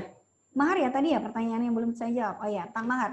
Apakah mahar itu masih ketentuannya dari mana? Itu hasil negosiasi. Tapi yang menentukan besarannya di awal yang mengajukan, yang menentukan, yang penentu hasilnya, decision maker-nya, itu adalah pihak perempuan. Karena itu adalah haknya dia. Itu sebagaimana penjual dan pembeli, siapa yang menjadi decision maker? Penjual. Kalau penjual bilang A, sedangkan pembeli nawar, tapi penjual nggak mau, ya berarti ya itulah yang menjadi harga akhirnya gitu. Begitu juga di dalam mahar, yang menentukan itu siapa? Pihak yang berhak. Yang berhak menerima mahar siapa? Mempelai perempuan. Tapi mempelai perempuan itu kan calon mempelai perempuan dia kan punya wali, ya. Jadi yang menentukan misalnya saya masih gadis, kemudian saya mau menikah. Saya punya keinginan agar mahar saya nanti misalnya seperangkat perhiasan emas sebesar misalnya seberat 10 gram, anggaplah begitu. Saya sampaikan pada ayah saya sebagai wali saya, ya nanti ayah saya nanya ke saya, Dok, kamu mau mahar apa? Saya pengen ya perhiasan 10 gram. Oke, nanti Bapak sampaikan kepada calon pelamarmu nanti, itu kan? Ya sudah, akhirnya ayah saya mengkomunikasikan dengan dia, ya, deal-dealannya antara ayah saya dengan dia. Ayah saya bilang, oh anak saya, gimana kalau kamu ngasih anak saya mahar 30 gram? Waduh Pak, mahal sekali Pak, nggak bisa Pak. Kalau gitu 10 gram aja deh Pak. Oke, deal. Akhirnya dapatlah 10 gram itu. Jadi tawar-menawar itu antara wali dengan mempelai. Kalau mempelai bisanya, aduh saya cuma bisanya 5 gram Pak, aduh gimana ya? Nanti ayah saya kan bisik-bisik ke saya, gimana? Dia mentok udah 5 gram. Saya bilang oke, ayah saya sampaikan oke kepada si dia. Nah itu anjuran di dalam syariat Islam seperti itu hierarkinya. Kalau misalnya yang laki-laki langsung nanya kepada calon mempelai perempuannya, insya Allah nggak jadi ada mahar. Kenapa? Karena yang perempuan orangnya nggak tegaan. Wahai calon istriku, saya nggak punya apa-apa, kasihan banget deh saya. Ini orang yang perlu dikasihani deh saya.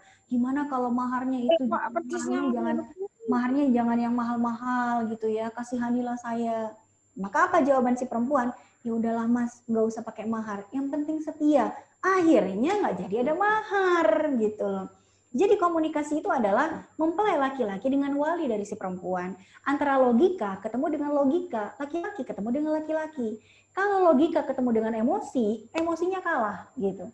Maka si perempuan ini dominan dengan emosi. Sedangkan laki-laki itu dominan dengan logika. Logika dan emosi biasanya ya yang menang nanti logikanya gitu ya kira-kira. Tapi pokoknya hasil nego itu intinya hasil nego, tapi decision maker-nya tetap berada di pihak perempuan.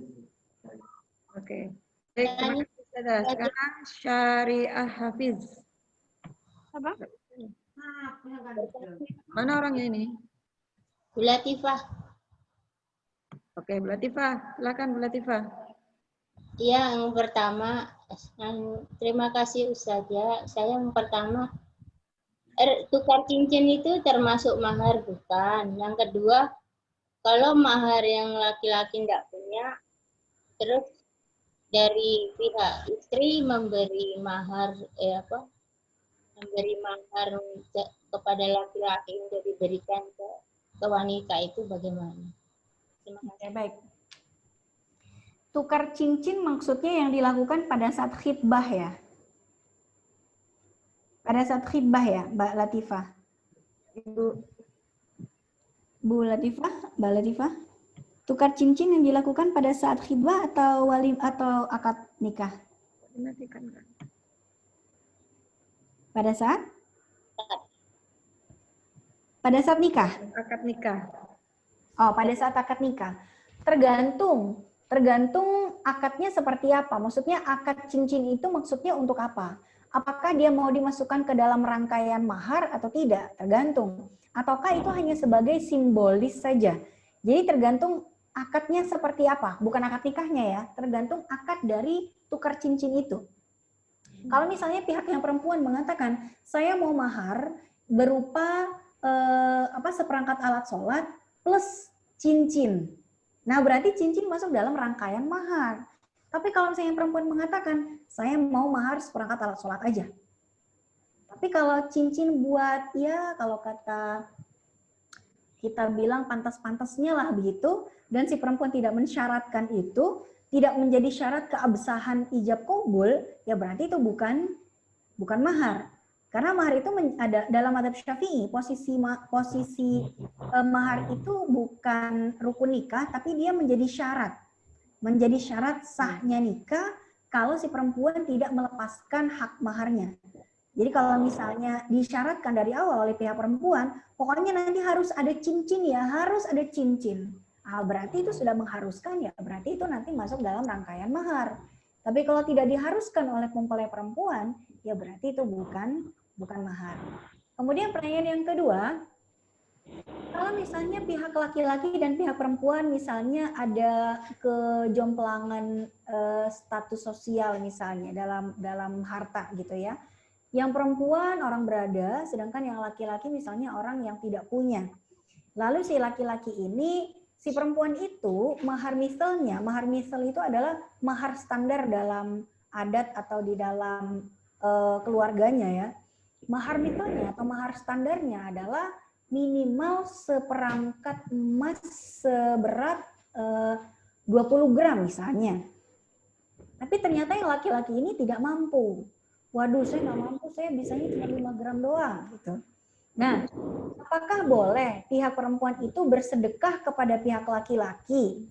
Misalnya, sini saya sedekahin 20 gram emas biar kamu mampu membayar mahar pada saya. Apakah boleh? Boleh-boleh saja. Nanti akadnya apa? Pihak perempuan bersedekah atau memberikan hadiah kepada si laki-laki, bayar mahar kepada si perempuan. Nggak ada masalah juga. Kalau misalnya pihak perempuannya mau.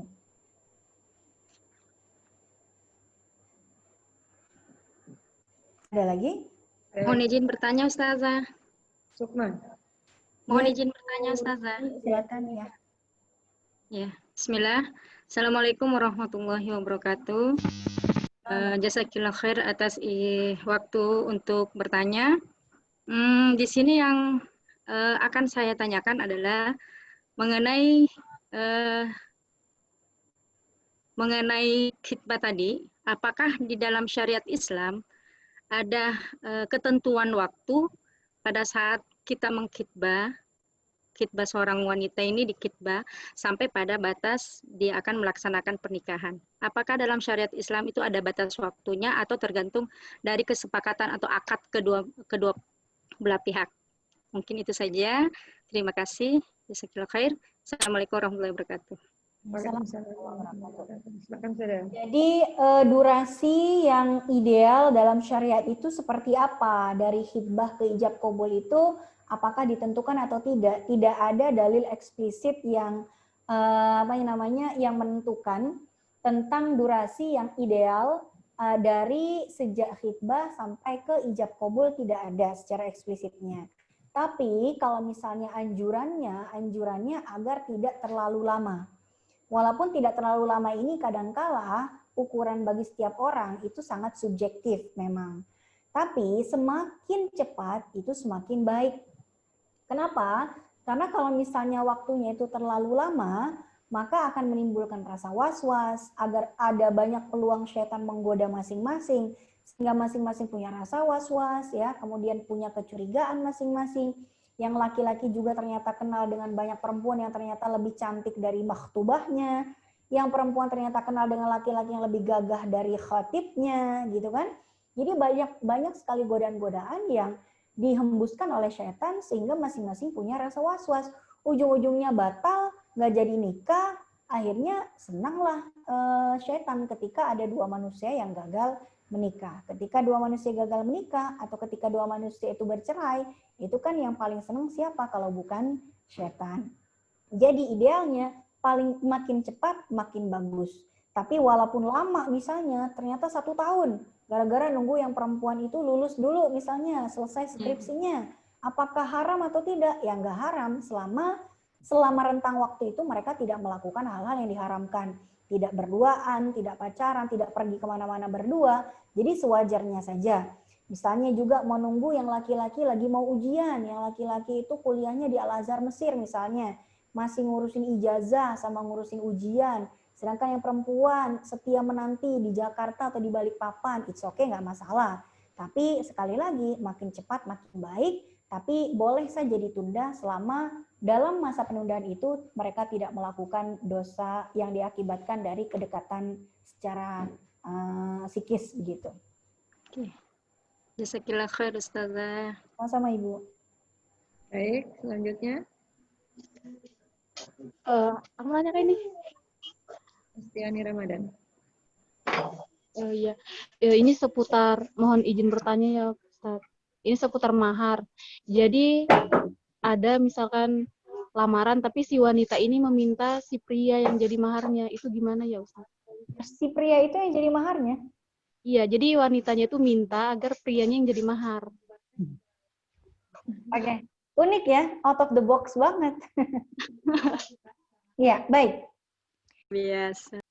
Iya, jadi syarat-syarat yang menjadi mahar itu apa saja? Memang nanti para ulama berbeda pendapat, tapi setidaknya mereka bersepakat bahwa kalau nanti ya nilai minimal sama dari sisi nilainya, saya akan bicarakan tentang syarat apa saja yang bisa dijadikan mahar, apa saja yang boleh dijadikan mahar. Yang pertama, saya akan berikan dari pendapat dari 4 mazhab ya. Kalau 4 mazhab itu mengatakan hafalan Al-Quran tidak saja jadi mahar ya. Karena yang pertama, mahar itu harus bisa diserahkan. Mahar itu harus bisa diserahkan, jadi tidak boleh ada mahar. Nah, si laki-laki bilang sama si perempuan, saya memberikan mahar kepada kamu seperti yang kamu mau. Kamu mau emas kan berapa? 1 kilo. Oke, saya berikan kamu emas 1 kilo, tapi yang masih ada di Papua yang belum digali. Nah, itu nggak bisa. Kenapa? Nggak bisa diserahkan. Atau saya mau berikan kamu misalnya mahar ikan paus, tapi yang masih di laut. Nah, itu juga nggak bisa, karena tidak bisa diserahkan. Atau ngasih mobil Alphard atau Velfire, tapi yang hilang, nah itu juga nggak bisa jadi mahar, karena tidak bisa diserahkan. Nah, kemudian selain bisa diserahkan, yang bisa jadi mahar adalah al-malu al-qiniyu, harta yang bisa ditaksir harganya, ya, harta yang bisa ditaksir harganya, artinya bisa diperjualbelikan. Makanya mereka tidak memasukkan hafalan Al-Quran di sini karena dia tidak masuk dalam al-malu al-qimiyu atau harta yang bisa diperjualbelikan. Ya, kalau minimumnya nanti para ulama beda pendapat. Madzhab Hanafi mengatakan setidaknya harta tersebut berharga 10 dirham. Madzhab Maliki mensyaratkan setidaknya berharga 5 dirham. Madzhab Syafi'i, madzhab Hambali tidak memberikan ukuran berapapun harta itu, yang penting dia berstatus sebagai al-malu al-qimi, harta yang bisa ditaksir nilai harganya. Ya, walaupun hanya dengan 1 rupiah, gitu ya. Itu dalam madzhab jumhur, dalam madzhab Syafi'i dan madzhab Hambali. Kemudian yang ketiga, yang boleh dijadikan mahar adalah jasa. Mengajarkan Al-Quran, sebagaimana yang dilakukan oleh Nabi Musa. Nabi Musa itu maharnya apa? Menggembala kambing milik istrinya. Siapa nama istrinya Nabi Musa? Zafurah binti Nabi Syuaib. Jadi Nabi Musa ketika dia lari dari kejaran Fir'aun, dia bertemu dengan anak putrinya Nabi Syuaib, dia angkat jadi mantu, nggak punya apa-apa. Yang menjadi mahar adalah jasa. Jasa menggembala selama 8 tahun lamanya. Jadi kalau mau menggembala, misalnya, saya tidak punya harta apapun, Adinda, saya mau mahar saya adalah saya akan menyupiri kamu kemanapun kamu pergi selama 2 tahun. Nah, itu bisa jadi mahar. Jasa itu boleh, gitu ya. Keempat, yang bisa jadi mahar adalah manfaat atas benda. Manfaatnya saja.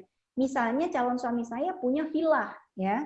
Lalu dia tidak mau menjadikan villa itu sebagai mahar. Tapi manfaatnya yang akan diberikan kepada saya sebagai mahar. Maharnya adalah bahwa engkau sebagai istriku berhak untuk memanfaatkan villa saya selama 5 tahun. Maka selama 5 tahun kalau villa itu saya sewakan, maka hasil sewanya itu milik saya. Tapi villanya milik suami saya. Itu ya, itu bisa menjadi mahar. Nah, apakah seorang laki-laki calon suaminya itu bisa menjadi mahar? Ya tinggal dilihat.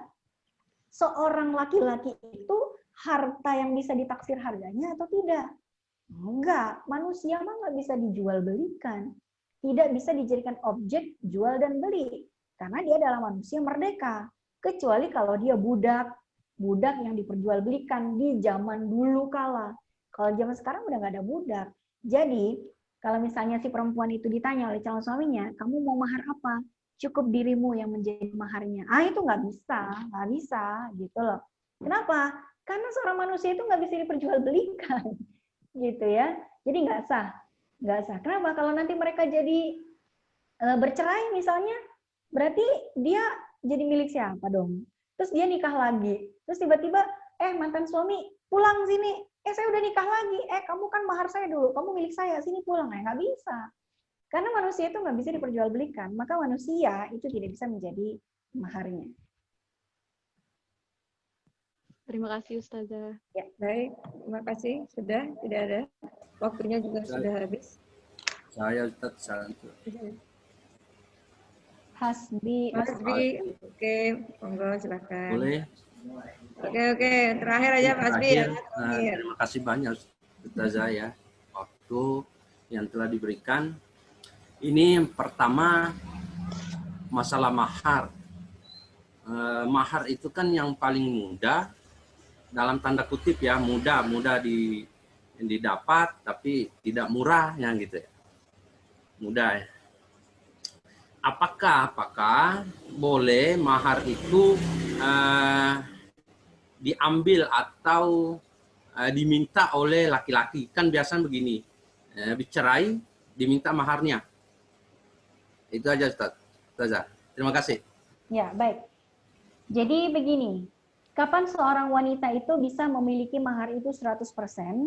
Jadi ketika mahar itu sudah diserahkan, begitu sudah terjadi ijab qabul,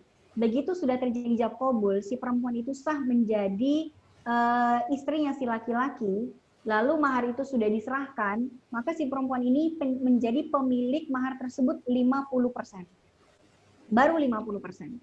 Dan ketika sudah terjadi hubungan badan, walaupun baru 1 kali terjadi, malam pertama misalnya hubungan badan, maka si perempuan menjadi pemiliknya 100%. Maka ketika tadi ditanya apakah seorang suami ketika bercerai itu boleh meminta maharnya 50% atau setengahnya, tergantung. Apakah perceraian itu terjadi sebelum hubungan badan atau sesudah?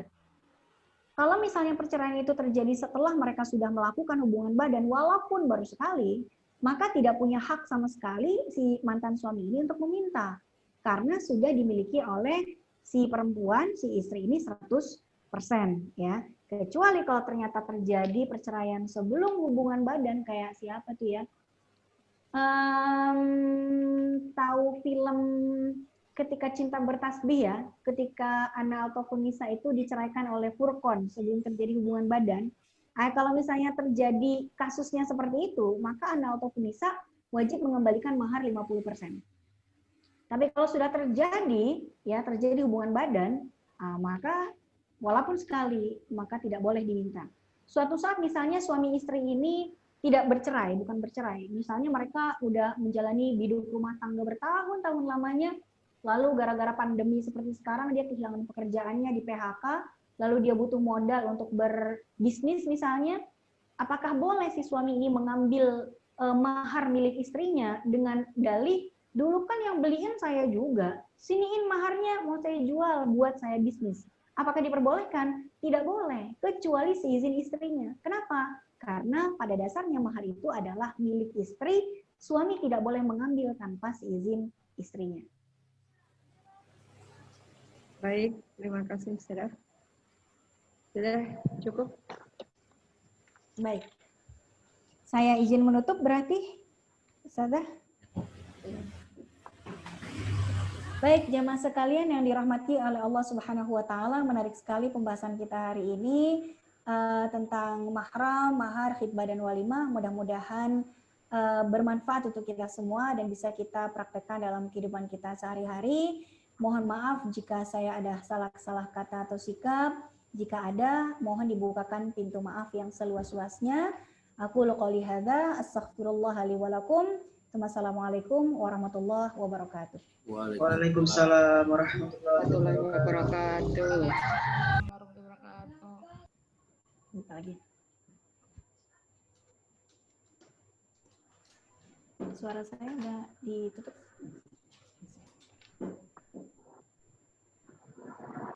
Ya, saya serahkan kepada MC acara.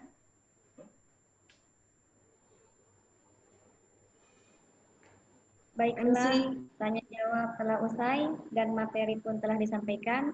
Maka sebelum kita menutup acara pada siang menjelang sore hari ini, marilah kita bersama-sama menadahkan tangan untuk memohon doa kepada Allah yang akan dipimpin langsung oleh Al-Ustadzah Aini Aryani LC. Kepada beliau dipersilahkan. Oke, baik, kita tutup dengan doa berarti ya ini ya. Baik, jamaah yang dirahmati oleh Allah Subhanahu wa taala, mari kita berdoa bersama agar kajian kita atau webinar yang sudah kita lakukan pada hari ini barokah bagi kita semua. Semoga Allah senantiasa memberikan rahmat dan hidayahnya buat kita. Bagi yang belum menikah, semoga Allah pertemukan dengan jodohnya pada waktu dan orang yang tepat. Dan bagi yang sudah menikah, mudah-mudahan Allah limpahkan sakinah, mawaddah, warahmah, dilancarkan rezekinya, diberkahi rizkinya, dan diberikan anak-anak yang soleh dan solihah. Amin ya rabbal alamin. Ala hadiniya wa likulli niyatin solihah wa ila hadratin nabiil Mustafa Muhammad sallallahu alaihi wasallam. Al-Fatihah. A'udzu billahi minasyaitonir rajim. Bismillahirrahmanirrahim. Alhamdulillahirabbil alamin arrahmanir rahim maliki yaumiddin. Iyyaka na'budu wa iyyaka nasta'in. Ihdinas siratal mustaqim. Siratal ladzina an'amta 'alaihim ghairil maghdubi 'alaihim waladdallin. Amin. Hamdan yuwafi ni'amahu yukafi'u mazidah. Ya Rabbana lakal hamdu kama yanbaghi li jalali wajhikal karim wa li 'azimi sultanik. Rabbana taqabbal minna salatana wa siyamana wa ruku'ana wa sujudana wa takhasyu'ana wa tadarru'ana wa tammim taqsirana ya Allah ya arhamar rahimin. Rabbana anfa'na bima 'allamtana wa 'allimna ma yanfa'una warzuqna 'uluman tanfa'una. Allahumma inna na'udzubika minal ma'tham wal maghram. Allahumma rabbana hab lana min azwajina wa dhurriyyatina qurrata a'yun waj'alna lil muttaqina imama. Rabbana atina fid dunya hasanah wa fil akhirati hasanah wa qina adzaban nar. Subhana rabbika rabbil izzati amma yasifun wa salamun alal mursalin walhamdulillahi rabbil alamin. Assalamualaikum warahmatullahi wabarakatuh. Baik, terima kasih kami sampaikan. Kami himbau sekali lagi kepada seluruh peserta webinar pada sore hari ini, diharapkan untuk menyalakan video serta mengisi formulir yang telah disediakan oleh panitia untuk kelengkapan administrasi data. Oke, demikianlah webinar pendidikan yang telah kita laksanakan pada siang hari ini. Kami selaku panitia penyelenggara mohon maaf atas salah dan hilaf yang disengaja maupun tidak disengaja. Semoga ilmu yang telah kita dapat bermanfaat untuk menjadi bekal bagi pemuda khususnya yang ingin naik ke jenjang pernikahan. Semoga kita semua diberikan keberkahan hidup oleh Allah Subhanahu wa taala. Kami akhiri dengan membaca hamdalah dan kafaratul majlis. Alhamdulillahirabbil alamin. Subhanakallahumma wa bihamdika asyhadu an la ilaha illa anta astaghfiruka wa atubu ilaik. Kami akhiri sekali lagi, bagi yang belum mengisi form pendaftaran diharapkan dan sangat dianjurkan untuk mengisi form tersebut untuk kelengkapan administrasi. Wabillahi taufiq wal hidayah. Astaghfirukum alfa istighfar. Wallahul muwaffiq ila aqwamit thoriq. Wassalamualaikum warahmatullahi wabarakatuh. Waalaikumsalam warahmatullahi wabarakatuh. Terima kasih Ustazah. Perfotoan sebentar. Kalau video kita fotoan sebentar. Saya izin live meeting ya semuanya. Assalamualaikum.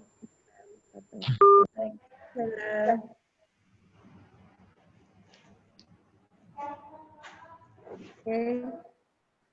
Foto Kak. Silakan semua videonya. Kalau ada rekaman itu disimpan bagaimana, Bu Fatimah? Ada Bu di file stick Bu. Oh iya, makasih. Iya Bu, sama-sama Bu. Ayo, masih ada yang tidur? Kita dibilang suruh nyalakan video.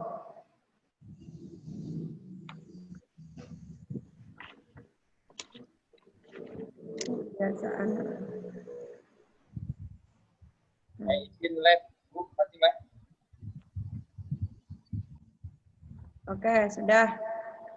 Terima kasih banyak. Mohon maaf jika banyak kesalahan. Silakan diisi biodatanya. Link yang sudah diberikan. Terima kasih.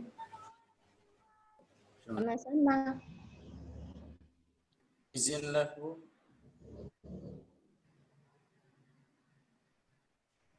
Ada Kak, ada. Hah?